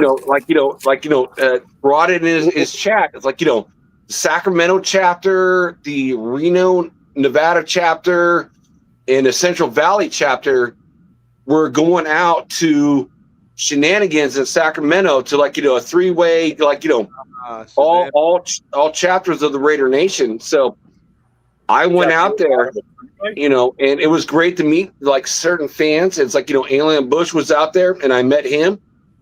And so it's like, I see him in the chat. If you go out there, bro, I'll meet you again. Jack. What's it called? Alien? Jack, it's Alien. A-A-L-A. I don't know how you pronounce it. Alien, not Alien. Alien. It's like pronounced Avon, Alien, man. with the L, not a V. Well, I meant by the real name, not you know, the top name. Well, the way you're saying it's not Alien. Well, hey, gentlemen, this has been a blast. Your boy has got to roll. I got to get off. See, there he is. Come on. Look.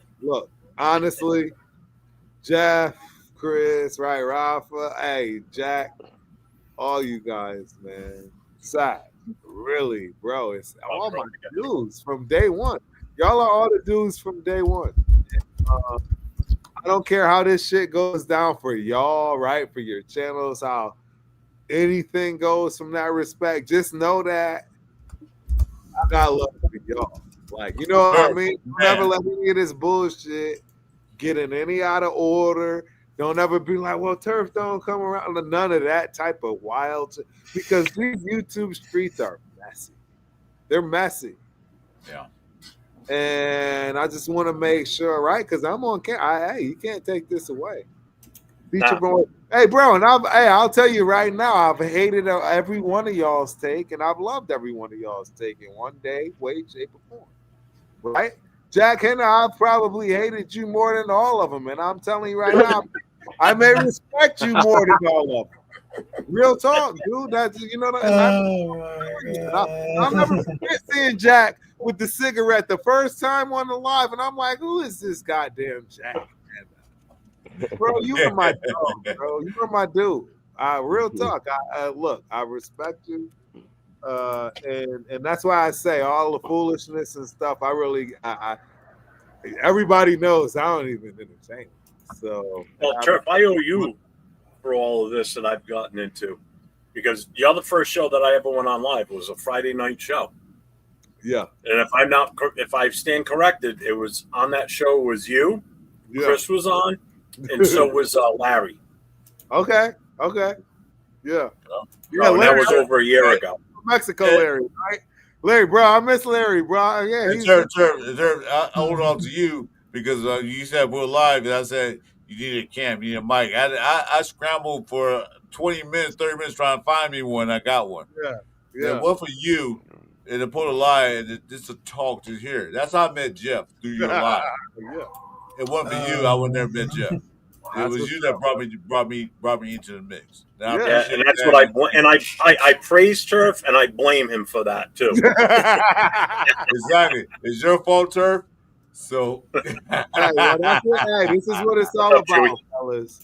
This is what it's all about. That's the beauty of this warm and fuzzy, because honestly, the unfortunate other side of this coin is that we ain't got shit to look forward to for a little bit. So no, we don't. hey, No, we got us. We can bitch and holler at each other and create great content. And that's why I put this out there, because at the end of the day, each and every one of y'all on this panel, no matter how ugly or great it gets, y'all gonna have to come back to this day if it ever was brought up to you. And no matter how mad or happy you are with whatever we got into, you'll be like, damn, Turk did say we was cool as hell. Because I might rip you to pieces in 10 years. Who knows? That's the name of the game in these streets, right? And I've been with y'all from day one, man. And like I say, man, I appreciate it. And it's been nothing but love, bro. And I'm just glad you graced us with your presence today. It was awesome. I haven't been on camera with you in a long time, so it's been good having you on. Yes, it's been a while. Hey, y'all have a good one, man. All right, later, my guy. Not be a stranger, brother. You're always welcome. Always welcome. I think on that note, I'm ready to call it. It's 3:30. Well, Rafi came in. Rafi got something to say? I just wanted to tell very quickly, let's go Raiders. Let's get the W against Jaguars. Because there's 3 things that I just wanted to tell you. Discipline, wake up and choose violence, and of course, number 3, we gotta make this up, because right now there's no excuses at all. We just wanted to tell all the middle finger to say, fuck your team, Raider Nation, let's go. On that note, Jeff, I have something to say. Brother. Love it. I have something to say. Apricot, shit, I called you off. Captain Rafa, I'm just calling you Rafa because it's easier. Hey, hit me up on IG, because there was something that popped up on my IG earlier, and I wanted to ask you about it, but I don't want to do it on there. Okay. Did you catch that? Yeah, Mike, if you want, I can connect you, bro. No, is it Captain Rafuccio, or what's your IG? Captain Rafuccio 93. So that's why. Okay, cool. Just wanted to ask you what's going on with that. All right. Well, on that note, gentlemen, we're going to call it an evening. Thank you, everybody in the chat. Thank you for spending the last 3.5 hours with us. Thank you for Hobo Raider being on the show with us. Thank you to Afakasi, Turf, Neil, also known as Florida Raider. Thank everybody for being in there. Raider Pete just jumped in, as usual, and we're logging out. Sorry, buddy. That is weird. That is weird. Rafa, thanks for coming on. Mike, thanks for being here. Jack, thanks for popping in. Chris, as always, it's been fun. Hope everybody had a wonderful Halloween. Watch out for razor blades and needles and rusty, gross shit in your fucking candy and bugs. If you got little kids, make sure you inspect their candy before they eat it. And as I always say, stay safe. All right. Go Raiders. Go Raiders, man. Go Raiders.